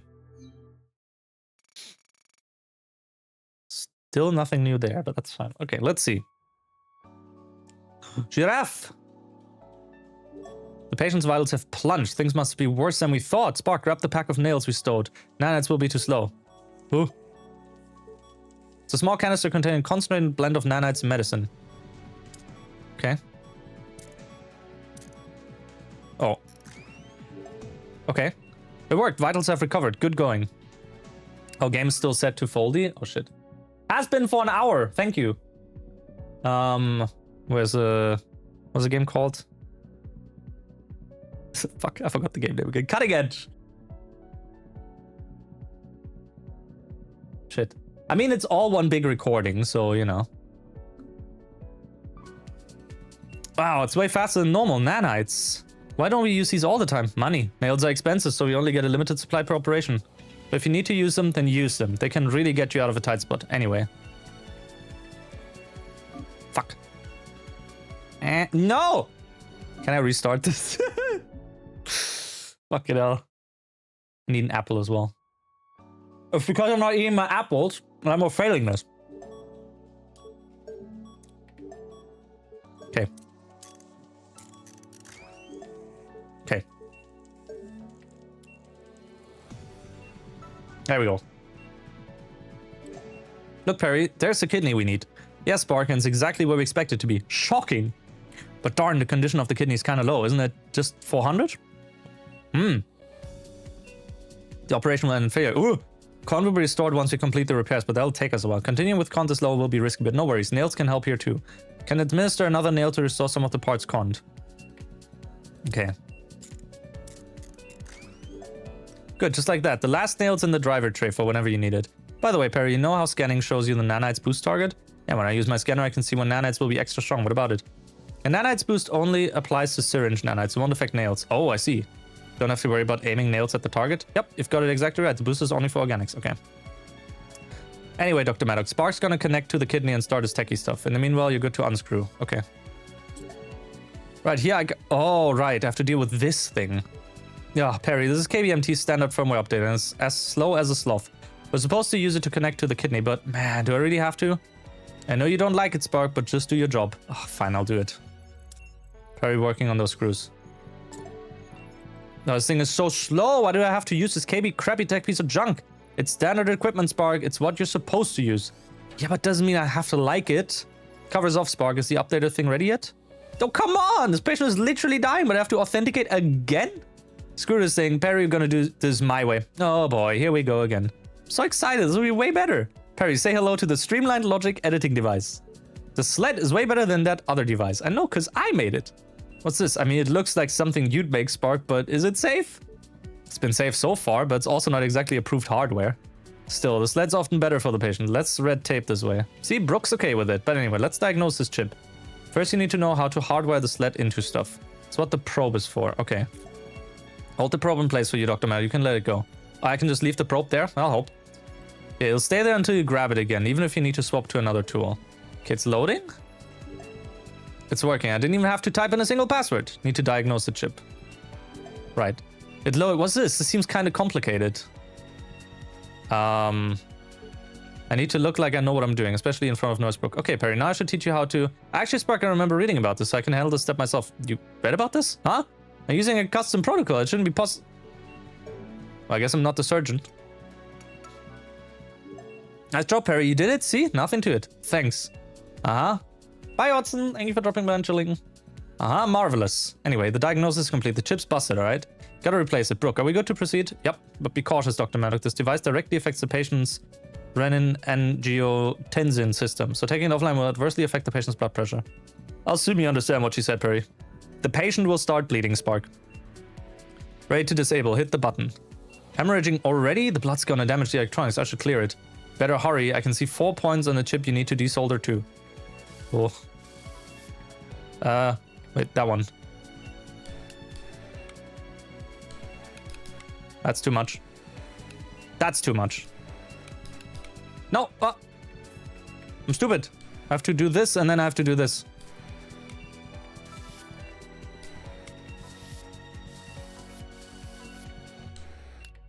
Okay. So you take it out. Oops. What just happened? Did the kidney just rupture? As the patient's blood pressure, it's continuing to rise. And that hemorrhaging won't stop until you treat those bleeders. Small bleeding holes, usually I'd use a gel to cure them, but... Gel? Gel? It's almost cute. I'll just use the exo torch to cauterize the bleed. What the fuck? Okay. Ooh. Okay.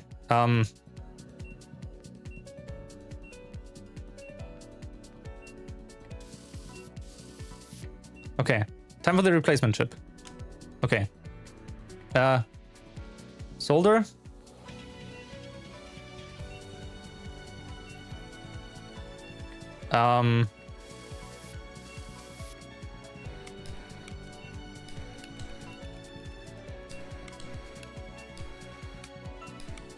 Okay. Check that it's working. Uh-oh. What, am I reading this right? A chip mismatch? We needed a Model Suitor 63 chip, right? Spark, why do we have a Super 64? Modifications I made should have worked. I did everything perfectly. What? Spark, you modded the chip? We just slapped it in an actual person. Oh, now's not the time. I'll kill you later. Patient's not gonna last like this. This should have worked. I don't get it. I did everything right. Thought I could help the patient. I really messed up, didn't I? Spark, do you remember that time you had to cram to finish your senior project? Yeah, I was up all night figuring out why Cobalt's software wasn't working. It sucked. You're basically dead by morning, but you modded Cobalt's code to work, right? Yeah, I hacked the heck out of the code, and it worked just in time. I can hack this chip's code and make it work too. We can still save the patient. Sure you can actually do it, Spark? Don't forget that you got us into this mess. Yes, I swear I can do it, but only if both of you are willing to help me. Patient won't make it, otherwise we have to trust Spark with this. I can do this. Perry, when you're ready, hit the button on the sled. Thanks, Perry. I won't let you down, trust me. Okay, I'm hooked up to the sled too. I'll start flashing the chip software, but I need you to help me with real-time diagnostics. It'll be just like before, okay? Blood pressure rising, hemorrhaging incoming. You two better be ready. Got it. Oh, sled is ready. Oh, okay. C1, A0, and B2. There you go.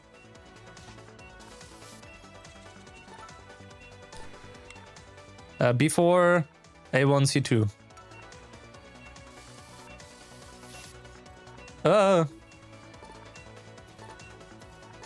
I'm working on it.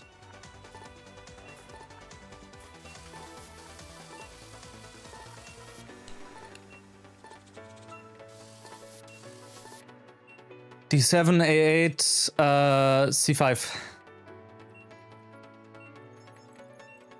Okay, calibration is complete. Chip is back in action. Did it work? Is the patient safe now? Yeah, it's working. Ha! I knew I could get it to cooperate. I'm a genius. I don't think the kidney would have taken much more of that. Guess the gamble paid off. Oh.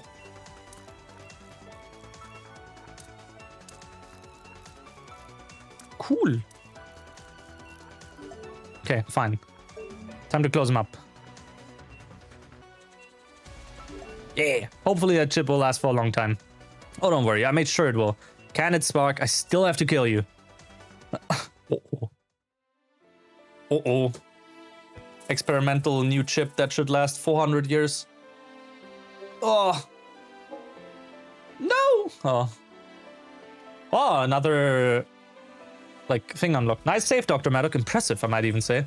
That was actually pretty well done, despite a certain Fennec. Well, that was some excitement I could have done without today. Tell me about it. Oh, I gotta check something.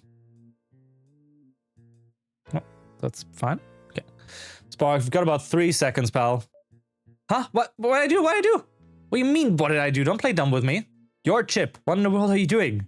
All right, hang on, Brooke. I can explain. You'd better. Just because you're an expert doesn't mean you can just do whatever you want. No, Brooke, it's okay. I'm sure Spark has its reasons. Trust me. Just let him talk. Yeah, you see, I didn't actually officially order a chip for this patient. They don't even make the Suitor 63s anymore. And these Super 64 chips are meant only for enhancement implants, not restorative ones. What? You're talking a bunch of gibberish. Explain better, now. Look, Cobalt Meditech doesn't make a lot of money off of restorative implants, like this kidney implant, right? So they tend to stop making replacement parts for them. That way, they force people to pay to upgrade to newer implants. Meanwhile, they're churning out tons of parts for the enhancement cybernetics, because people who get those are rich. You're not wrong, Cobalt hasn't changed at all since I quit, but still, what's your point?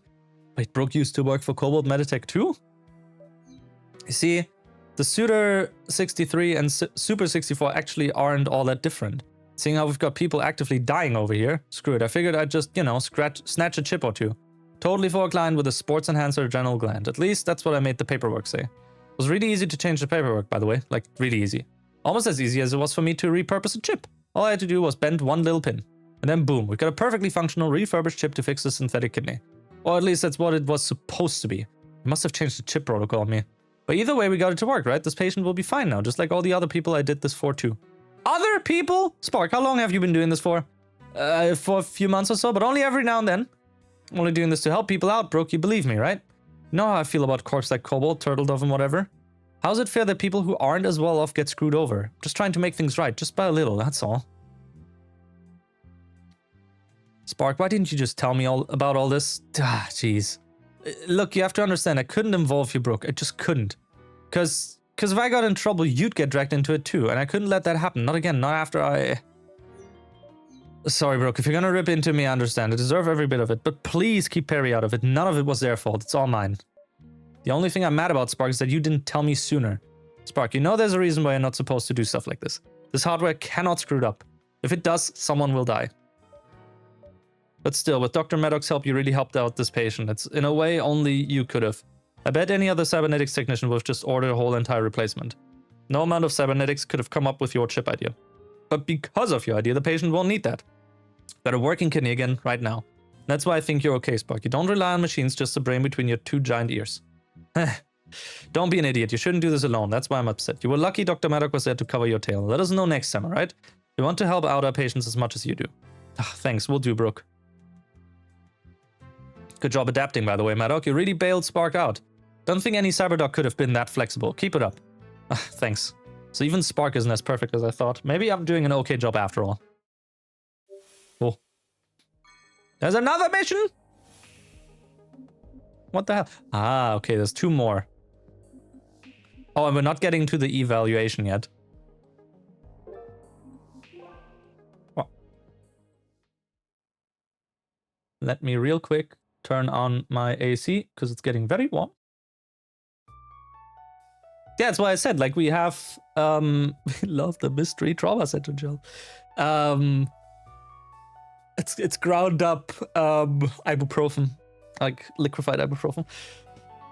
Likely won't be able to catch all of you playing the demo. I mean, that's fair. You played the game yourself, so, you know. Good morning, Dr. Maddock. Looks like Dr. Larson is running a bit late. Hope his arms aren't broken again. Will we be able to treat the patient? It's fine, we'll go ahead either way. We mostly wanted to watch you and advise anyway. He's one of the guys evaluating you for the hospital actually, so try not to act too flustered. Are you one of the people evaluating me too, Brooke? Ha, no, they wouldn't let me evaluate a paperclip. It's up to just one cyberdoc, Dr. Larson in your case. Well, him and all of those operation performance reports you've been getting. Guess they think that's the best way to do it nowadays. Cold, hard analytics. So much for learning what a person's actually like, huh? Hope I'm not being too nosy, but do you mind telling me if you think I'm doing alright? Like I mentioned before, I think you're doing just fine. I actually find it kind of admirable that you choose to operate with just that cybernetic eye of yours. Everyone else I know in nursing and operating caved to the pressure of getting netics, me included, I guess. Just try and keep it up, Dr. Maddock, alright? I'm not flustered, by the way. I'm just yanking your chain, Dr. Maddock. You like acting all nervous and stuff all the time, don't you? I think you're better than that, though. You seem like the sort of person that keeps their cool under stress. Wish I could go back to being that sort of person. But what do I know? Anyway, don't worry about it too much. I'm just messing with you. I see. Since we still have a moment to kill, actually, mind if I ask you a question? Sure, why not? Said you don't prefer cybernetics, so what's up with the cybernetic eye you do have? Is it some sort of special eye? Oh, my eye? Special eye? It's the K-Test cybernetic eye. Cobalt Meditech's secret project, all covered up by now. No, it's just a standard cybernetic eye. I got it because Spark suggested it to me, but I ended up not really liking it. So I wasn't interested in getting other cybernetic parts, that's all. But well, I couldn't exactly get rid of it either. I need 2 eyes to operate, you know? And what would I replace it with? Another eye? That is, if I could even afford another one. Everything I just said is mostly true too, so at least I'm not outright lying. But wait, a cybernetic eye that uses Synthrolink tech, right? Synthrolink? What, you're not that clueless, are you? Synthrolink, the tech that lets your eye talk with your brain. You don't follow? Synthetic Anthrolink? Hello? Cobalt Meditech invented it a year ago, kind of a big deal. It's how they started making sensory parts. Synthetic sight, hearing, smell, touch. Synthro? Oh. That's the tech my K-Test I was testing, but my eye caused me to... Right, sorry, Synthrolink. Yeah, that's it. I must have mixed it up with something else. Your eye uses that tech, and Spark said you last operated around a year ago, didn't he? It's when they just started rolling it out. Your eye must have been one of the first they released. I guess I never thought about it like that. Suppose you're right, though. Oh no, did I say too much? The fish got me out of that mess, but they warned me not to talk about any of it. Hang on, your eye's got a scanner, doesn't it? Those only come in surgical grade eyes. Did you get some sort of special first-generation surgical eye? And you know, I never asked, why did you stop operating anyway? I really shouldn't talk about the eye, but...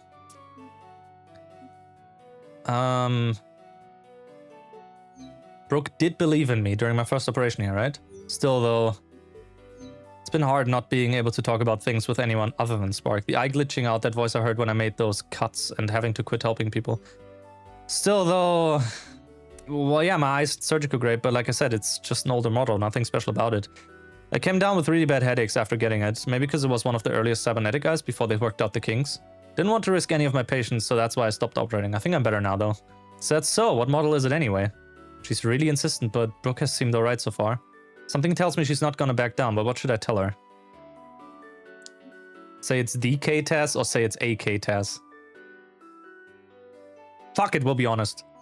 Suppose I can at least tell her the part name. I don't have to tell her about the voice or anything else that happened. Here goes. Guess I can tell you, Nurse Brooke. You probably never heard of it, though. It's a model K-Taz cybernetic eye. A K-Taz? Huh? Nurse Brooke? K-Taz? Has he? But I thought... Did I say something wrong? This is a bit awkward. Hey, notice you got a few parts too, right? My hands and a few internal implants to improve concentration and regulate emotions. Have they been helpful? No, some cybernetics can be good, the restorative ones. Diabetes, lost limbs, seizures, those sort of things. They're good for fixing all that. These parts, the ones I have for nursing, I stopped. No more. Oh. The other day you suggested that I could get more cybernetics, right? I did. Truth be told, I feel like I'm way behind people decked out with cybernetics like Dr. Larson. Do you think I'd be able to help more people if I got more? No, absolutely not. Dr. Maddock, who even are... Huh? I was supposed to be done with that. No, never mind. Forget I even asked you anything. I don't want to know. I'm done talking. But wait, Nurse Brooke, what are you... I said I'm done, Dr. Maddock. I'm sorry, I didn't mean to upset you. Was it something I said? Drop it. But... Uh-oh. Dr. Maddock. Ah, Dr. Maddock, I've located you. Apologies for my delay. Dr. Larson, you're here. You're ready for the next patient's procedure, right? My tardiness stemmed from mechanical malfunctions afflicting my arms, but that is affirmative. I'm ready.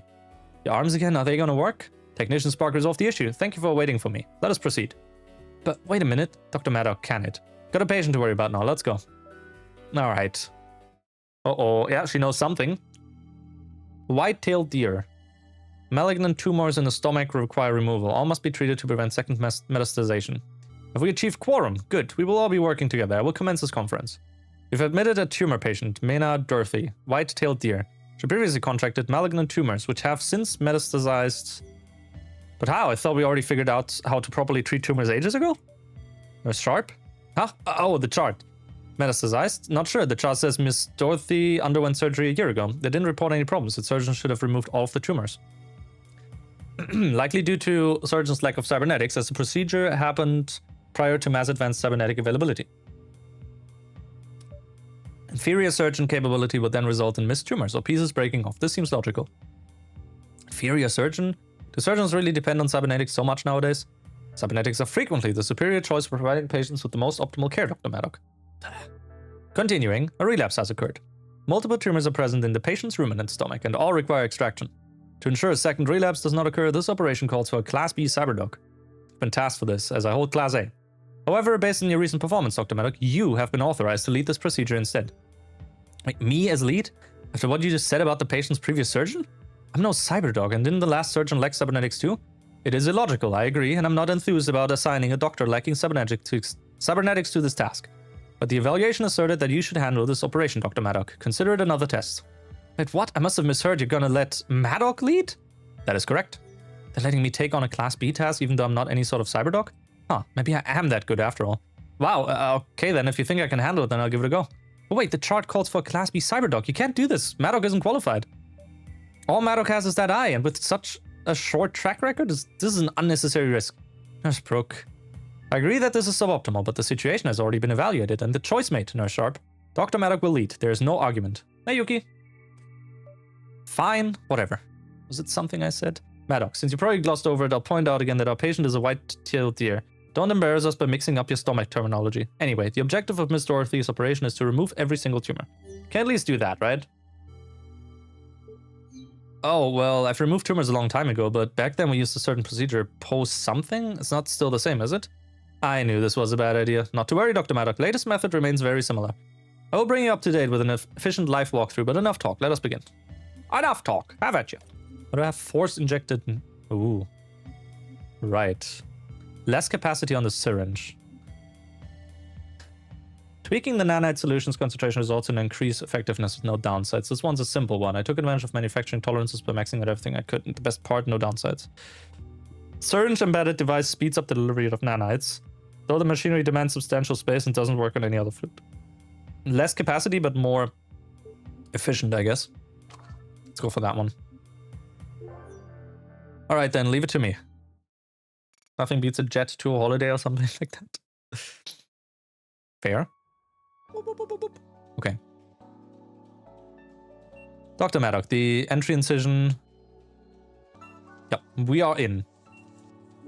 Is a patient's ruminant stomach. It's certainly got a unique shape. Other than that, looks like this shouldn't be too different. Alright, let's do this. Locating the affected area. Tumor confirmed. Appears trivial. Ideal demonstrative candidate. Dr. Maddock, prepare to hear full procedure first. Step-by-step walkthrough will follow. Okay, I'm listening. Go ahead and explain. Tumor must be shrunk via hypothermic method. Deploy exothermic torch to heat and dehydrate tumor, reducing its size. Use scalpel to carefully excise tumor from surrounding tissue. Use forceps to dispose tumor. Large hole will remain. Heavy hemorrhaging will occur. Quickly drain any blood leaking. Pinch one side of the hole with forceps. Pull across the closed hole. Suture hole. Okay. Right.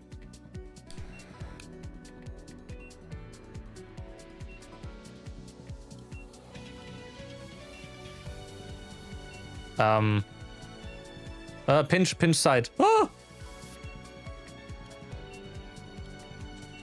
Okay. Appears to be treated. How did I do? Such a basic procedure. You're telling me you didn't know how to do that?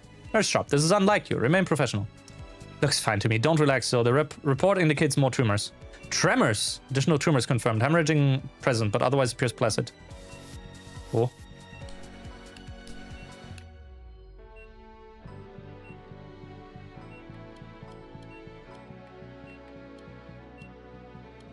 Yeah.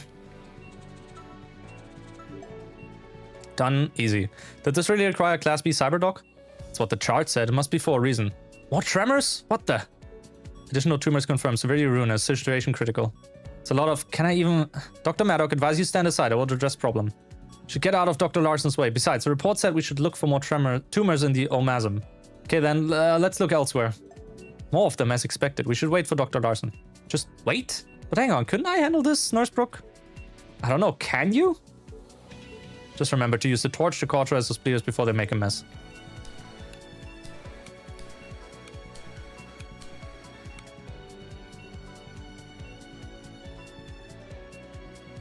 Oh! Shit. Vitals dropping. Ah!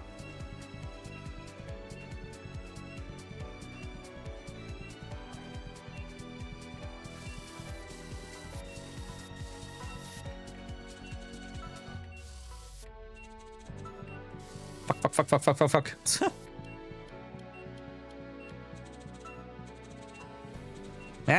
Okay. Is the patient still in trouble? Sharp, the situation has progressed. I require your assistance. Oh, now, Dr. Larson, I have to keep my eyes on Maddock. Huh? Dr. Larson needs your help, Nurse Brooke. I can handle this. Like hell you will. But the patient's in danger. Don't order me around, Maddock. Do you think just because you have a KTAS, you just happen to show up and start showing off in front of me? After all this time, after I thought I could leave it all behind. Just wanted to save this patient. Then do it. I still hand you what you need while helping Dr. Larson. You can count on me, Brooke. Okay, there's just one more tumor left. Okay, well, but we also need this. Oop. Oh,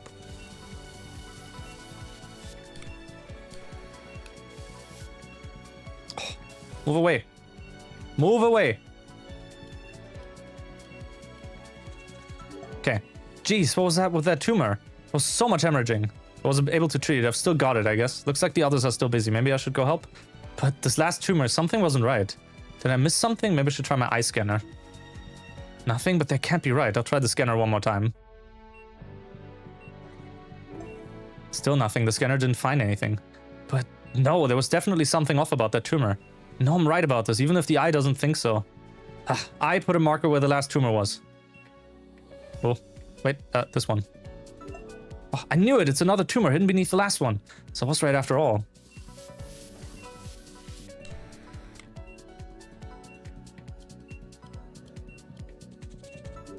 It's treated. Ha! Really glad I caught that.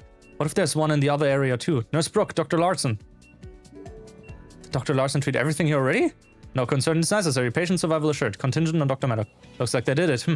What took you so long? Wait, did either of you notice any tumors with abnormal bleeding? Affirmative. I treated via protocol in 1.621 seconds and determined it a non-factor. Listen, there might be another tumor hidden beneath it. Where was it? What are you talking about? It was here. However, my analysis does not indicate further complications. I have a gut feeling about this. Please just let me check. There really was another tumor there. But how did you... Oh, but the shark. I totally missed that tumor. Maddock isn't just showing off, are they? They're being serious. Intriguing. Your assertion was correct. Impressive. Thanks. Dr. Maddock, please excise. Additional tumors confirmed. Severity ruinous. Situation critical. Dr. Maddock, advise you stand aside. I will again resolve this problem. I guess Dr. Larson's better equipped for this, but if I want to help people again, I have to do better. Even if it's with just my natural abilities, I have to be able to match him. Hang on, I can't just give up on the patient. Let me continue. You all wanted me to prove myself, right? So just let me try it. I am the optimal choice in this situation. Please stand aside. I've gotten over it. I'm back now. I won't give up again. Oh, wait, Dr. Maddock, you don't have to. Let me prove myself. I can do this. Stop. Back up. Maddock. Whoa.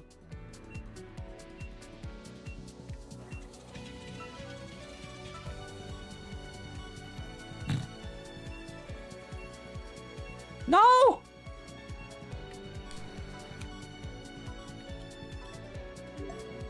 No, I can still save them. Maddock. Hey, look at me, Maddock. Damn it, you smooth-brained reptile. Hey, give me that tool. Let Dr. Larson handle this. Huh? Assuming control of the operation, commencing treatment. What the fuck? Procedure complete. Patient stabilized. All right, it's done. What? That was Dr. Larson. He was so fast. He did what he needed to do, Dr. Maddock. Anyway, looks like we're done here. What the fuck? By the way, Dr. Maddock, that hidden tumor, that was a really good catch. Thanks. Oh, damn it. Guess we did it then? Yeah, operation complete. We're done here. Oh, I could have probably, you know. He used healing touch! Yeah. Fucking cheating. Oh, still no excess. Oh, the patient's safe now, but was it really because of me? It says I'm doing a good job, but even still... The patient will make a full recovery. Good job, doctors. What did I just try to do? Supposed to be doing what's best for the patient, not trying to prove something. Doctors? My apologies, Nurse Sharp. Indeed, the patient's ailments should cease, surprisingly thanks to Dr. Maddock. Dr. Maddock, your proficiency was most welcome. Identifying the hidden tumors is what ultimately saved the patient. Now then, I must move on to the next operation. I'll be updating my evaluation of you, Dr. Maddock. If you'll excuse me. You never expected this to be a full real game when you saw a clip of it in Blue Sky? What? Why? We've not gotten a new trauma center in years. If Atlas doesn't want to do it because it's niche, you know, there's still a good fan base behind it. And if you get like a basic game concept down, like I'd argue, thanks to the way this game is played and presented, it's effectively a visual novel with like surgeon minigames, right? And thanks to that, the art can be some like very simple in that sense as well. Like you don't have to do a 3D style game with character models and whatnot. And this is really good art. The story so far is also really fucking good. Don't worry about Dr. Larson too much, Dr. Maddock. Actually, I think he likes you. He's just busy, that's all. Ever since his arm started breaking down so much, he's been going hard trying to increase efficiency. Being a Class A cyberdoc, everyone looks up to him. He must feel pressure to perform. Pressure to perform? Yeah, he must be. Hey, Dr. Maddock. Yeah? Hey, listen, sorry for yelling at you like that during the operation. I just wanted to follow standard procedure. It dictated that Dr. Larson take over. The patient was at risk and needed someone with cybernetics to save them. You understand, right? Yeah, I get it. But look, you also found those hidden tumors. That was either really lucky or really skilled. And as much as I'd like to bet on lucky, look, don't feel bad about this, all right? I think you're doing good enough. If you say so, Nurse Brooke. Thanks. Damn it. Listen, Dr. Maddock, I freaked out about you. I'm sorry. It's just when you said you had a K-test, I didn't know how to handle hearing that. The timing of this all, the coincidences, what do you mean? I was confused. I started assuming stuff about you just because you have that thing. But you don't deserve any of that. You really just want to help people, don't you? Hey, Jose. My Mauser or Foxy? Yes. Both. Weird combination. And Gremlin and Monkey, everything. That's all I ever wanted to do. Yeah, and that's all you've done since you came here. Even still, after seeing what someone like Larson can do. Not even close. Maybe I'm not good enough after all. I get it. People judging you like this, I know how I made you feel. And I shouldn't have done that. I'm sorry, Dr. Maddock, really. I tried to explain why I did all that, but I don't want to sound like I'm making excuses. Causing a lot of trouble for Dr. Larson and Nurse Brooke, aren't I? Maybe I don't belong here after all. Maddock? Oh, thanks for the apology, Nurse Brooke, but I probably deserve to be yelled at. Really shouldn't have been so reckless. It's fine. Just don't get any more cybernetics, Maddock. Stay the way you already are. I meant it when I said you were doing a good job. So just keep doing that, alright? Alright. Hyper Monkey. Limbering on. Oh, and hydrate! Game is also something you would expect to see on Flash Games websites to play on in the computer room. Huh. Fair.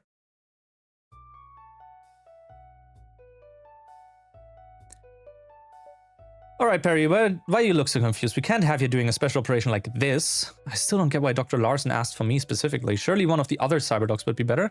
Hey, come on, Perry, don't put yourself down like that. You've been doing great.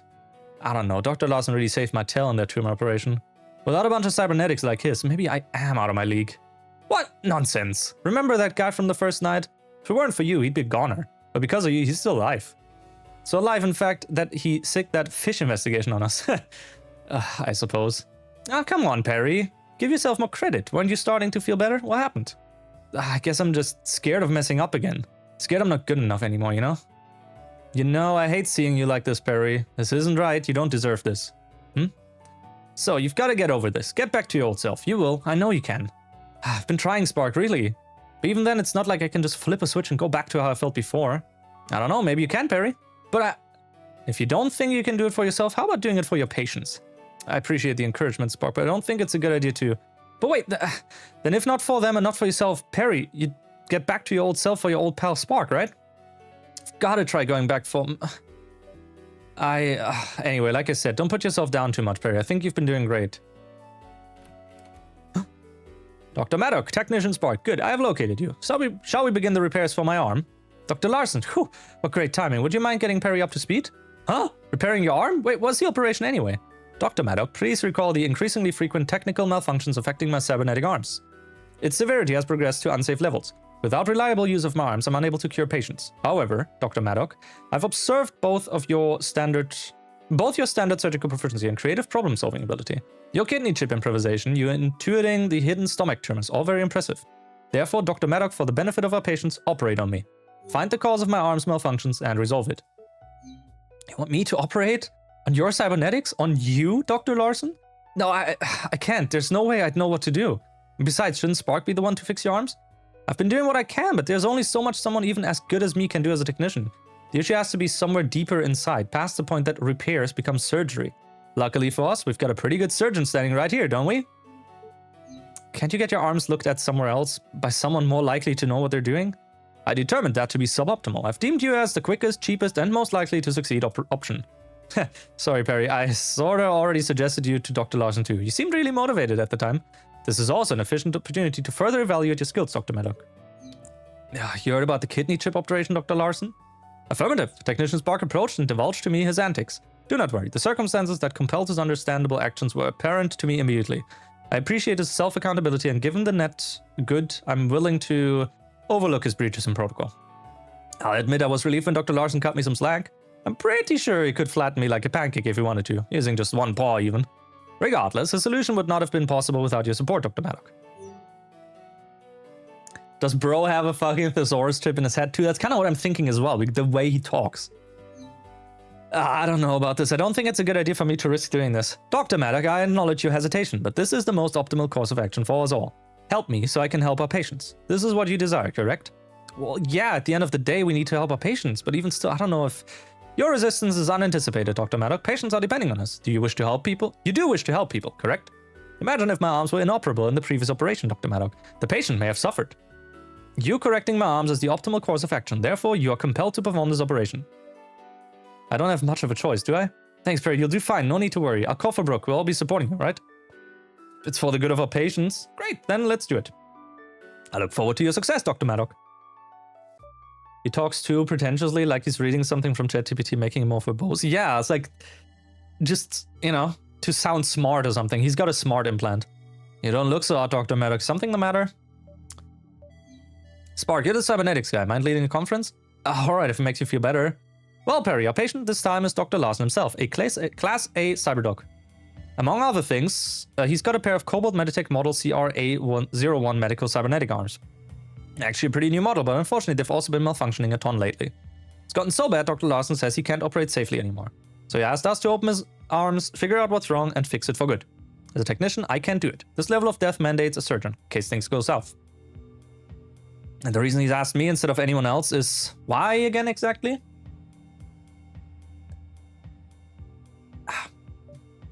Need to drink with all this talking, Jesus fucking Christ. Well, Dr. Larson is tasked with evaluating you, Perry. So it makes some sense at least. Plus, he must think you have the best chances of figuring this out, and so do I.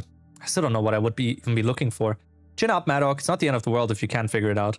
But the sooner Dr. Larson's back in action, the better. You should at least try. So I'm basically being told to fix my high-tech replacement. Great. It's not like he'll die if I mess up, and if it's for the good of our patients, okay, I'll give it my best shot. Great, but hey, Spark, do we not have anything to work with? Any hints or anything? I haven't noticed anything while performing superficial repairs, no. But there has to be something we can do. I'll just have to play by ear. And in this, I'm the cybernetics guy, so we'll play by my ears. That'll be your objective. Follow my lead. Got no objections to that. Maddock? How exactly is this procedure going to happen anyway? Well, there's no fleshy bits where we're going to need to look at, so you shouldn't have to worry about his vitals. We're probably going to do some tests and check some software. I'll have the sled ready for you. Other than that, it should feel mostly the same as usual. Just keep an eye out for anything unusual. You've got this, Perry. I mean, he's got like 34 implants, so, you know, still have no idea what I'm going to be looking for. What all could cause Dr. Larson's arms to break? Don't look at me. It's not anything that I'd be expected to know. And even then, I've checked what I could already. Since I couldn't figure it out on a superficial level, the problem's probably caused deeper inside the arm. Maybe it's a software problem with a module I couldn't access from outside. Maybe a part's broken. I'm not sure. But it's alright. We'll just have to take a look together once we open Dr. Larson's arm up. Not sure where my place is anymore, but if doing this would help more people, then I'll try my best. Yippee. Oh shit. I could have went for a different overclock. Leave it to me. Let's get started. Can we actually go back to... Stopping? Or do I need it? Restart operation. Return to briefing. Let's see. Set overclock. Or Ultra Torch. Do I want that? I mean, it's not like the vital stuff is gonna be, you know. But when you really need to turn up the heat, just be really careful as it'll also damage the patient. No. Let's stick with the one that we have. I think that's fine. Skipping in-op text. No, I don't wanna do that. We're gonna start fighting Kaizo cancer. It starts building spider webs on the patient's heart. That's at the end of the game, I think. Dr. Maddock, you've only got a limited amount of time to figure out the problem. Be fast, listen to Spark, and try your best, alright? You'll do fine, Perry, just like always. The skin on Dr. Larson's arm is made of soft and cushy artificial fiber. Nothing to be worried about. Okay. Alright, next step. Brooke, could you hook us up with the driver? Yep, here it is. Here it is. What's that? Hook us up a fishing joke? Okay, just unscrew them. Boop. Was in the trailers? No, don't think it was. But I assume. I mean, all the Trauma Center games had like an incredibly difficult final boss. I think I actually stopped my playthrough of of Trauma Center 1 over that. So this is what the inside of a cybernetic arm looks like. Huh, an oil leak on his muscle? Is that what's causing all the issues? Found the problem already? Nice, I knew you could do it, Perry. Can it spark? Can't be that simple. We'll still have to figure out why there's a leak. Sure. Then Brooke, would you mind fishing out the vacuum for Perry? Fine, the suction should be strong enough to... Was that another fish joke? Perry, cauterization won't work on synthetic parts, but no worries, you can use nanites. Okay. Ah. Great, it's clear. Okay, Perry, let's check the rest of the arm. I see 3 things to test. Could you please use the sled on the PAM, heatsink, and coolant? This is a regulator for the arm cinematic and artificial muscle, or PAM. What's with the leaky PAM? Is it from Dr. Larson overworking himself? Maybe, but PAMs are extremely tough and usually last a long time. Yep, the final thing is insane. I think I did do it, but with cheats. I very much remember I enabled cheats on my 3DS when I played it. So he didn't die, so I could still do it. I didn't feel bad about it because the game, it was fucking difficult. I think Prototype 1 is easier than that. And Prototype 1 is notoriously difficult. On that note, Prototype 1 has gotten an update where the credits now show, they show a Ubisoft Connect version or something. And also the team that did, that ported the Tony Hawk games in like Spyro Reignited trilogy or something, or made them. So, you know, maybe something for Prototype again. The long-rumored Prototype 3 as well at some point, if there's enough interest in the remasters of 1 and 2. Because Prototype 1 was so fucking notoriously difficult. Holy shit. Insane. Right? 2 was much better, but the story in 2 was kind of like, eh. I'll run a quick test. Meanwhile, Perry, can you help recalibrate its voltage sensors? See the top number? That's the sensor's voltage. Use the buttons to make it go up. Oh. What? Huh? Okay. The artificial muscle looks fine for now. Not sure what caused the leak yet, though. Let's check elsewhere. Okay. This is the arm's heatsink. It has that brown-looking grill. Radiates heat and is connected to the fan in that tank of coolant. Seems to be okay, but we better test it to be sure. Can you apply some heat to the heatsink? Oops, it's getting a bit hot in here. Keep it a professional, Spark. Sure, spinning. Seems okay. Let's move on to somewhere else. Okay. There's a tank of coolant. I don't see any issues yet.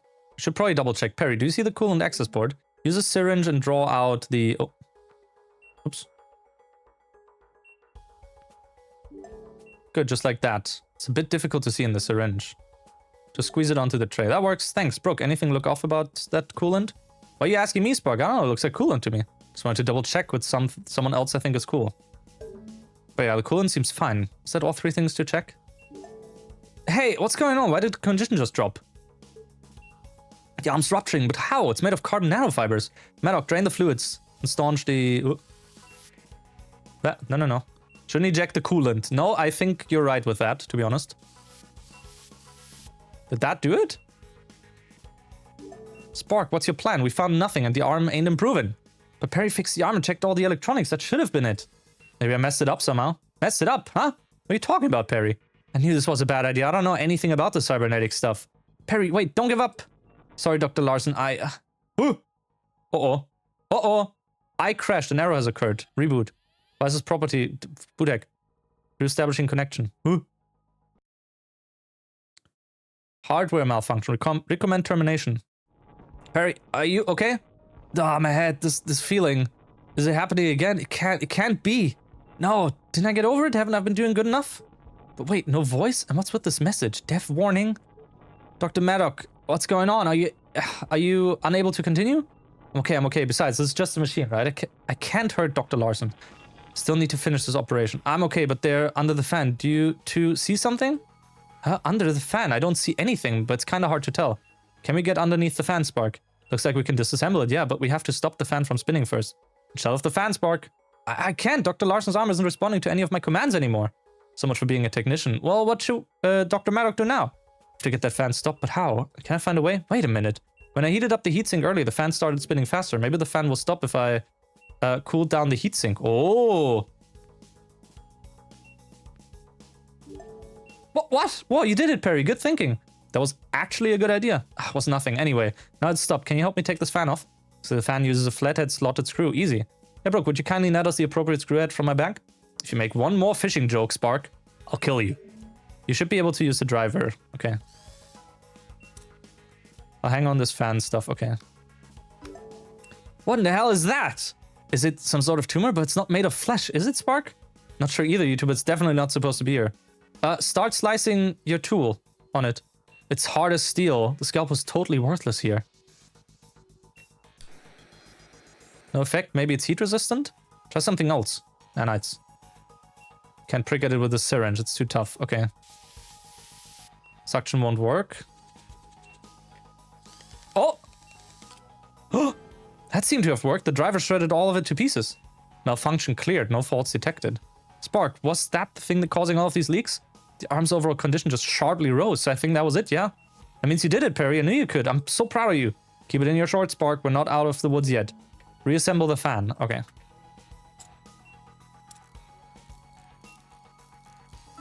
Okay. I think that does it. We're done here. Outstanding. Let's get our snots out of this arm.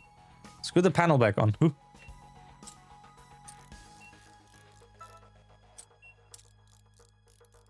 Cool.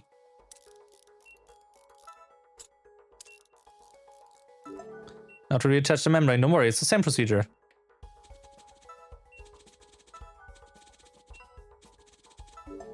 Is that it then? Did I do it? But I did it, didn't I? I just fixed Dr. Larson, so why is it coming back? Yeah, awesome job, Perry. Glad we were actually able to do that. Nice job, everyone. Procedure complete. Uh-oh.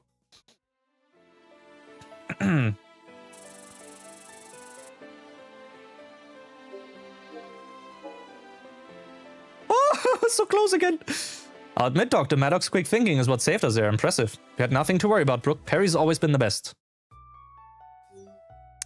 My eye, it bugged out again, just like it did a year ago. Those glitches, they were just like back when I nearly killed... I didn't get over it after all. Awesome, I think Dr. Larson's arm should be good to go now. Great job, Perry. That was some creative thinking, Dr. Maddock, and you didn't even need cybernetics to do it. Oh, thanks, but I really only noticed that thing because of my cyber eye. Hey, don't sell yourself short. Stopping that fan and destroying that tumor thing were all your ideas. Cybernetics can't think for themselves, you know? They aren't creative. If you ask me, we've grown too reliant on them. But anyway, good job. Dr. Larson's arm should finally stop acting up now. But only because my eye found that thing for some reason. Hey, Spark, what was that thing, by the way? A tumor? Any ideas? The metal star-shaped thing? I don't know. Ooh, sorry for the burp. Holy shit, the coke is getting to me. I'm surprised I didn't burp sooner.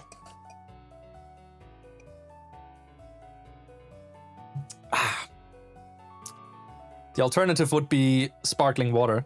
Sorry, angry water. Coke strikes back. Tummy ache. The metal didn't look like any component or electrical part I've seen before. When Perry drilled at it, it shattered into a ton of tiny pieces.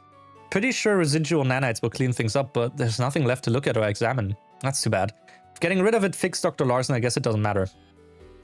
What? He's booting up. System's rebooting. I am awakened. Dr. Larson, you up already? Nurse Sharp, Technician Spark.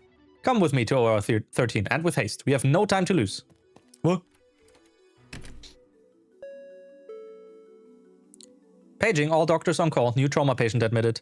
Class A cyberdoc or greater is required. Report and head to operating room 13. Repeat. Class A cyberdoc or greater is required. Bite me, a trauma patient and Dr. Larson's already going for it? Must have gotten paged to his cybernetics. I guess we'd better follow him? Yeah, we'd better. It's a Class A call and he's the only qualified cyberdoc we've got. Good thing you got him working again, Maddock. Let's go, Spark. Just take a load off Dr. Maddock. You earned it.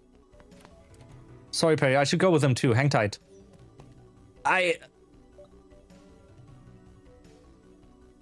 Just like that, they're all gone. They need a Class A cyberdoc, so I guess they won't need me. Not that they'd want someone whose eye will make them go crazy. Crazy? You don't belong here. Oh, maybe they're right after all.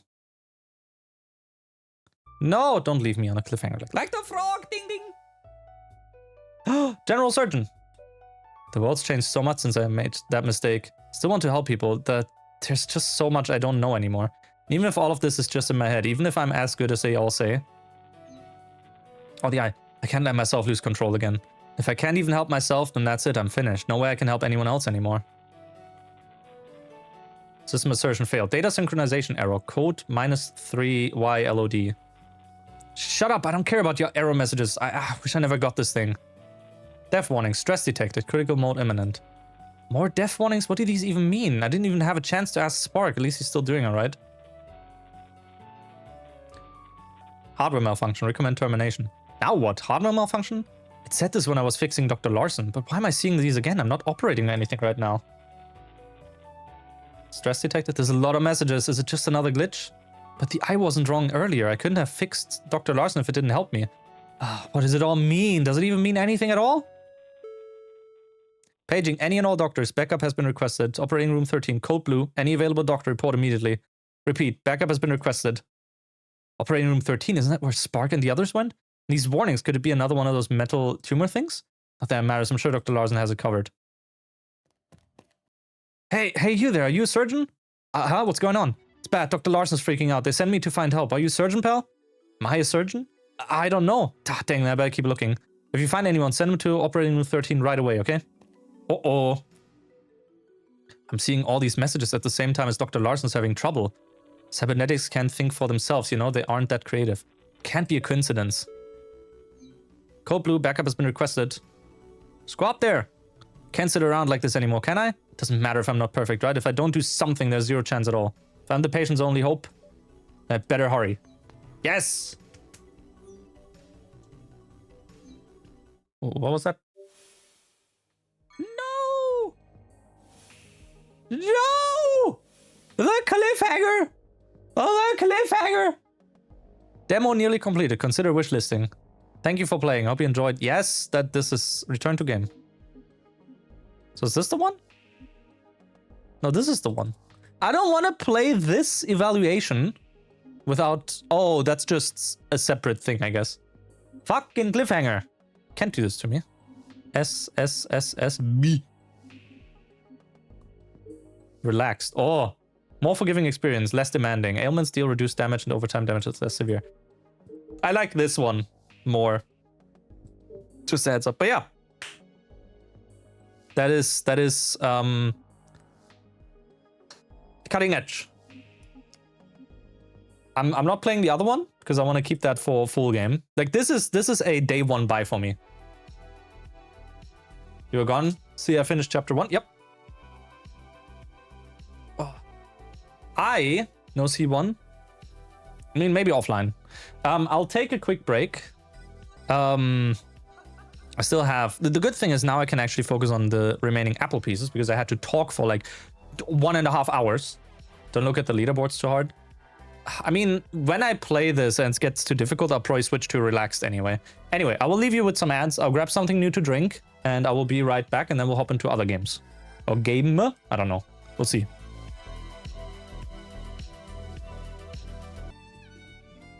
Lower this by 2 steps so I don't hear myself too loud in my ears, which is always good. Hey, Carmen. Yeah, so now that we're done with that,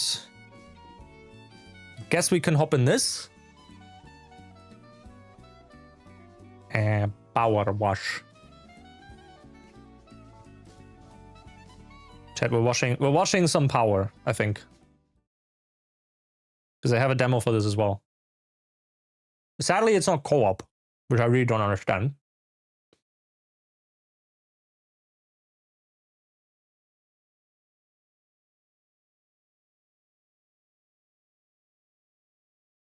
But oh well.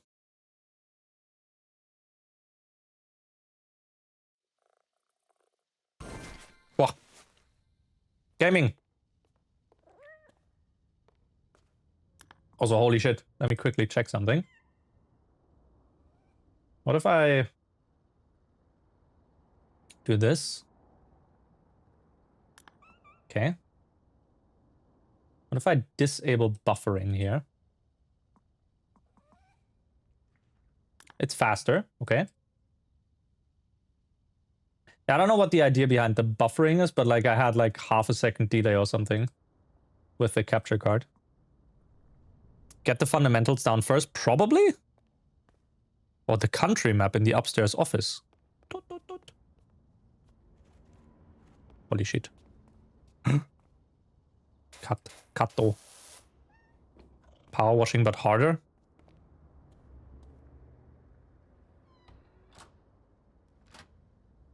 Okay.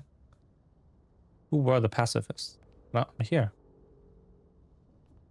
Wait, what? Ooh. Do I just go out and clean? Or... What? What?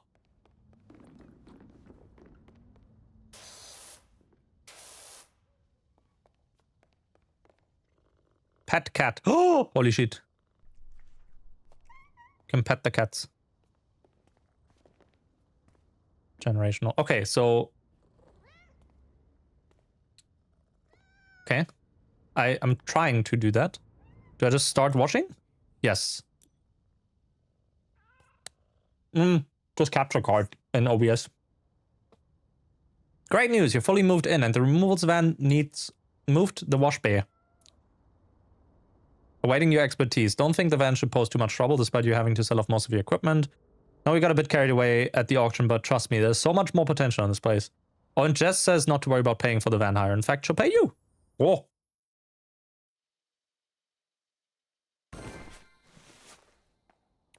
It is open world. I cannot believe we are doing open world power wash cleaning. I need music for that. That is cleaning music, yes.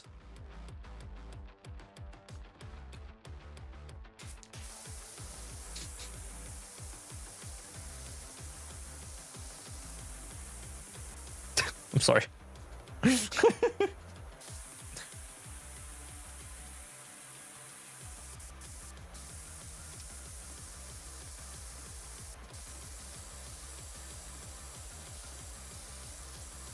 Hubcap. Oh.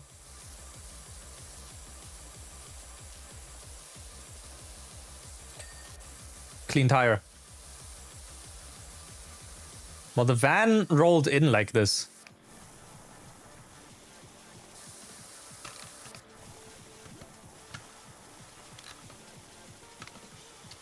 Yeah. Oh, okay.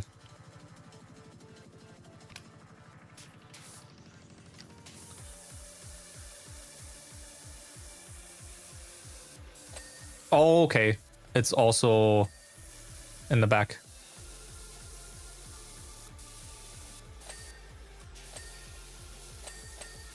Ding, ding, ding, ding.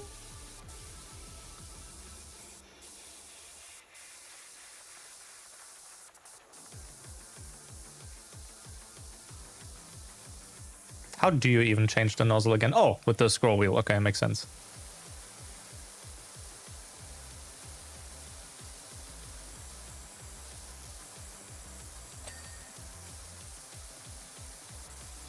Mirror.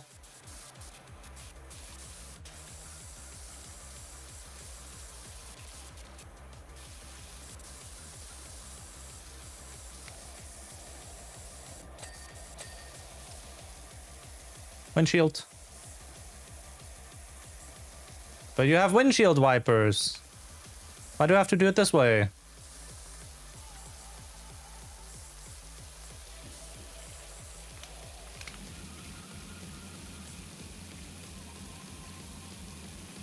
Ooh, fake reflections. No RTX.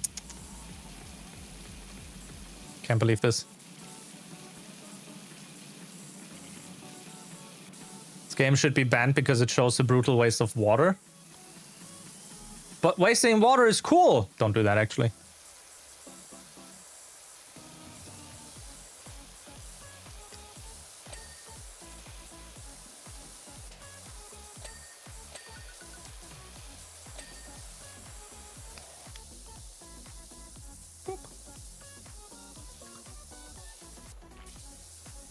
Are they using cube maps? I assume. Performance is pretty good from what I can tell so far. This small ladder is not helping.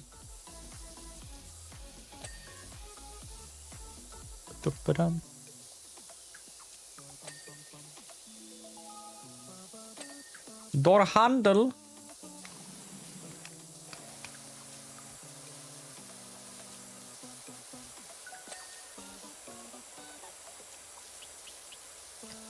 Undercarriage doesn't seem to be a thing. Or like a problem, rather. I mean, kinda. Truck bed was.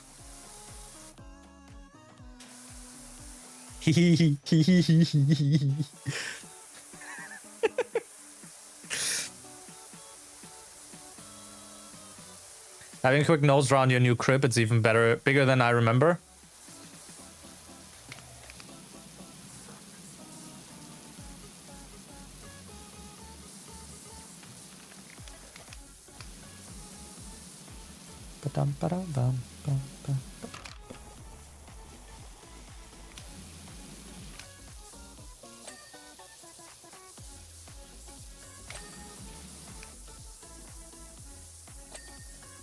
There's probably some speedruns to this as well, speedrun tech. Does the player model display a reference to the way it's being displayed in a Metal Gear Solid game? I don't know.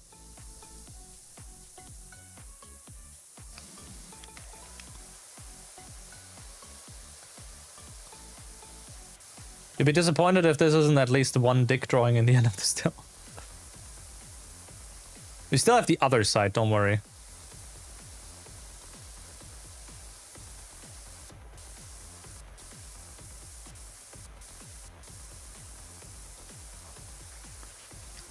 Bum, bum, bum, bum, bum, bum, bum, bum. Oh, didn't clear the grill yet either. Or the front lights panel. Ah, that's why. Okay, there you go. Bumper? Oh.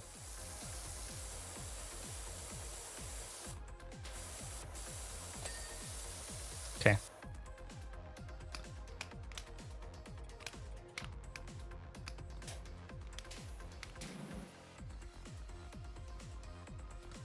Well, we'll just do this. There you go. Perfect.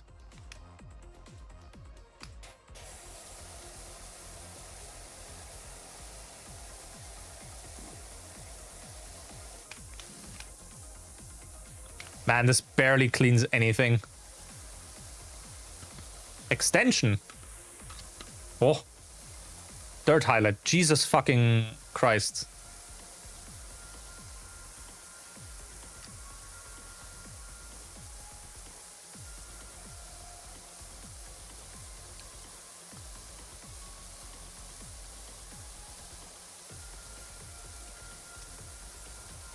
The highlight of the day. Dirt. Yes. Okay, that's clean.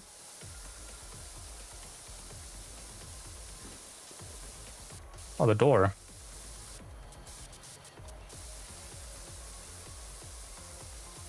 Wait, do we have to roll down the... Oh, no, okay. Smiley! No. Evil Smiley.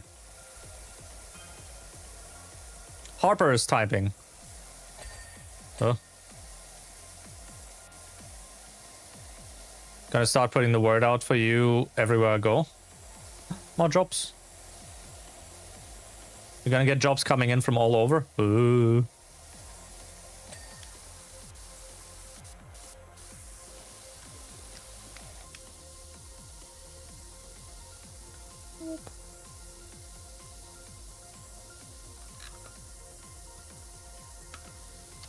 Wasn't the backstory of the game was that they're next to a volcano and that's why everything gets so dirty?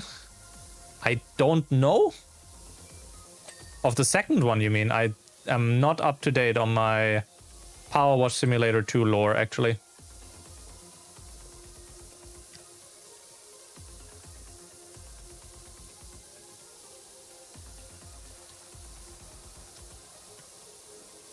Whoop, whoop, whoop. Yes. By the way, I have the game on 40%. It's still this like obnoxious sound and pretty loud. What am I missing from the wall? Oh, okay, there you go. Final boss, extinguish volcano with your power washer. Yes. You'll be surprised if it's any different than the sequel. I mean, it is open world from what I can tell. You know what?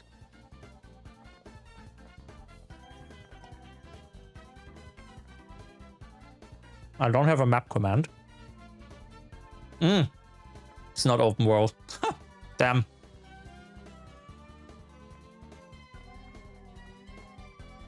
It's missing non-player vehicles you can... Cat! We can run over. Yeah, fair.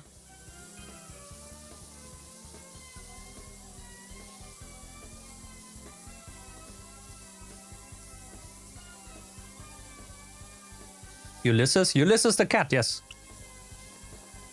Also, do we have that on? Syl, I can trust you, right?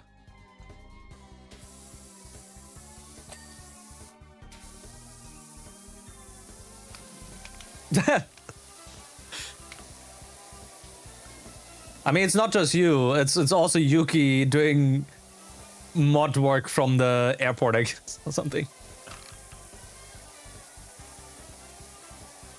Ah, should be fine. Luckily, I haven't heard anything since yesterday, so that's good.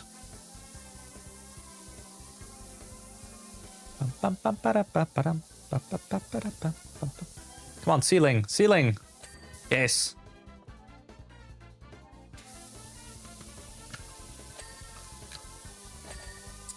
Okay, cool. Roller shutter rail. Oh, that's that side.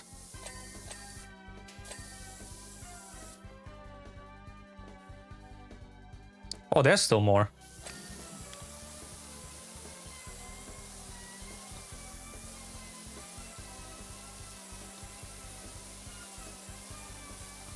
Wheel arch, okay. Nothing on this side, apparently. Oh, onto this side.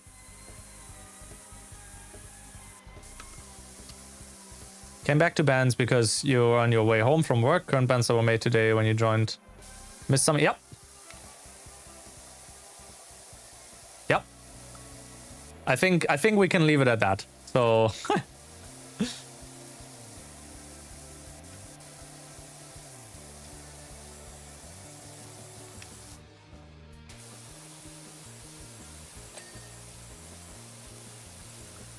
guess you should stop leaving the stream. True.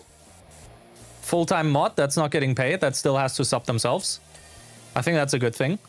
ASX.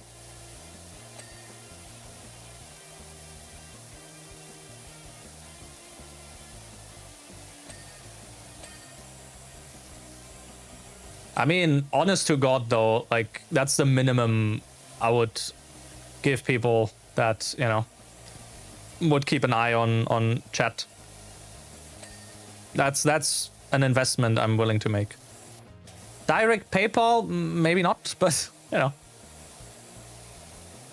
What a bargain. Yes, you will get paid in gas station hot dogs at speedrun events.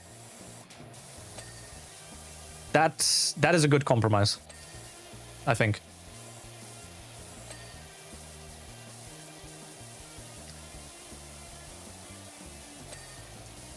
Mods get paid in gift cards. Do not redeem. Listen to me.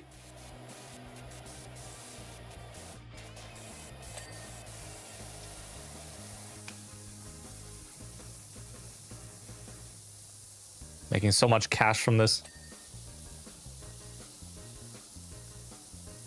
Oh, points. 31. We have $125 to our name.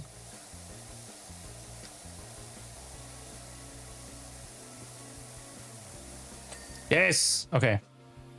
Now we just have to get to the top, I think? Oh. Ah. Oh. Huh. Just the roof left.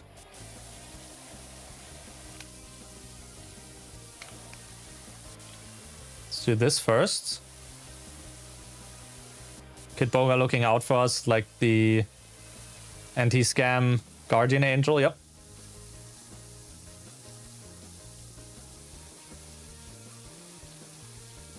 Going with your streamer that you mod for to a gas station. Hear them tell the cashier you were a good mod and you had a gas station. Not though. Yeah, no. They understand. Trust.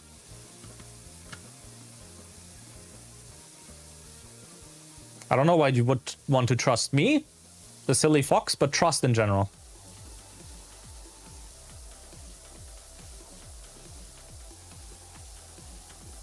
Yay! Okay. What am I missing? What am I missing? One fucking light?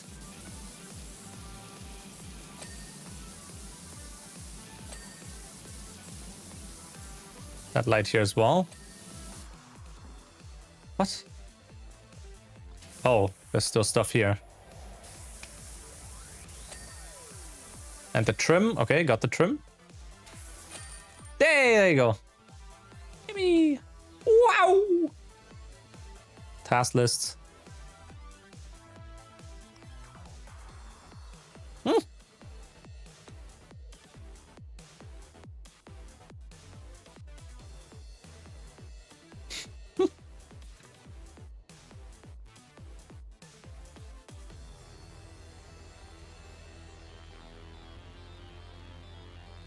Okay.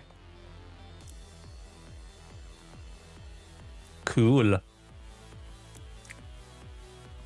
Well, you can already buy new stuff. Okay.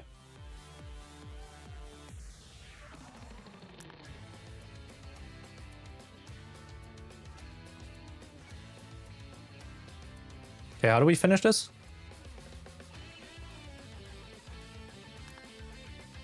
Currently in job, yeah.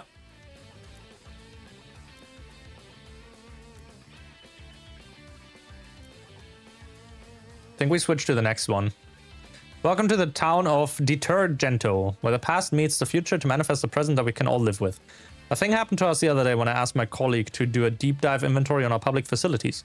Found schematics for revolutionary convenience installed in 2003, but then almost immediately forgotten about and assumed to be a bench. The whole thing is just pure Detergento. Oh.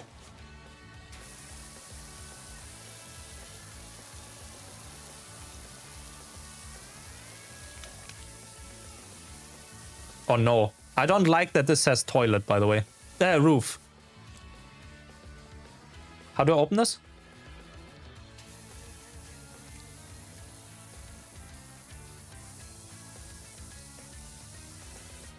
Open the toilet.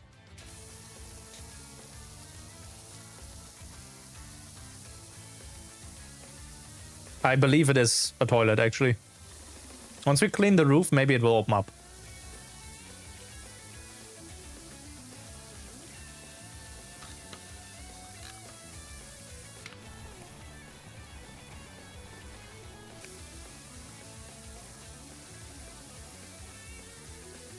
Bow.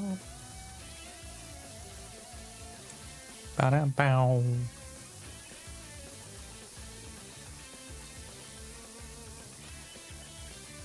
This is definitely one of those games that I want to play in multiplayer, just like, you know, to treat as a sense of podcasting style, or like just chilling out and chatting, right? This is just, it's just cleaning. Effectively. Soothing ASMR sounds, right?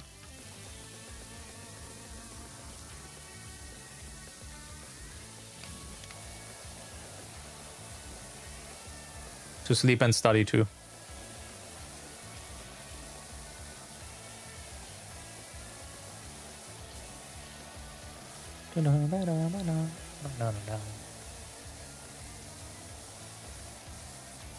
Roof should be clean in a second. What am I still missing on the roof? Ah, there you go.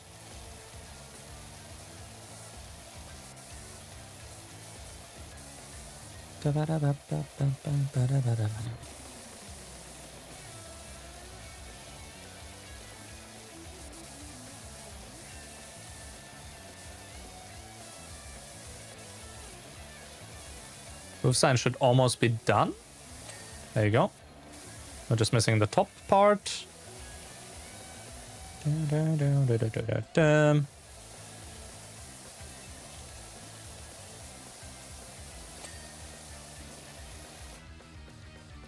Warning floor. Oh. This thing on the side. Ah! Surprise! It's like I predicted. It's something.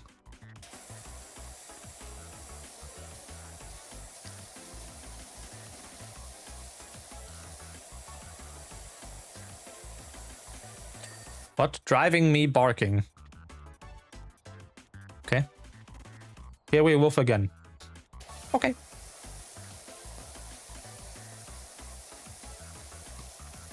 What happened for it to get that bad? Yeah.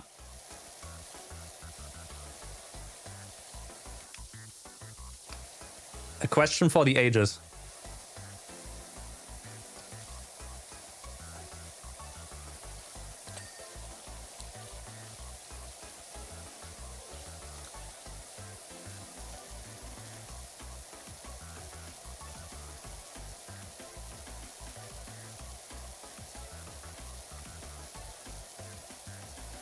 Just feels like surfing, to be honest.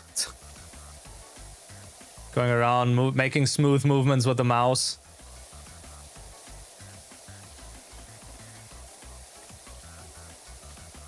PowerWash surf.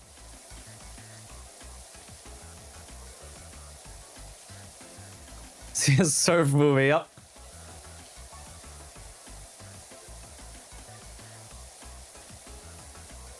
Okay.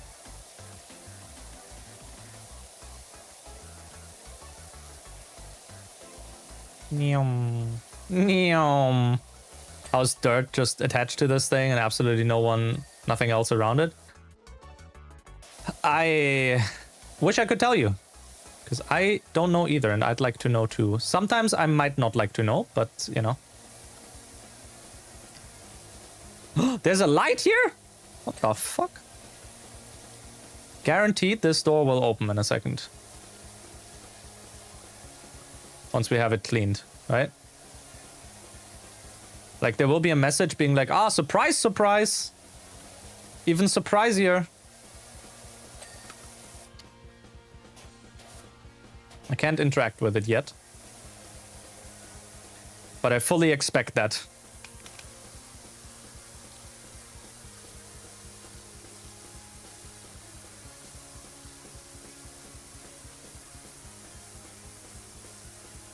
Zoop, zoop, zoop, zoop. Give me one lighter. Surprise, it's poo? You're joking! That might be it. That's the problem. The poo problem. So I had to find my button. Hey, Soviet.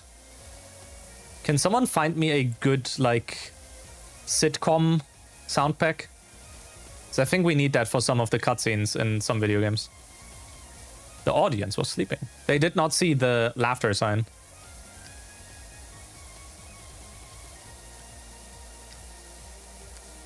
Whoop, whoop.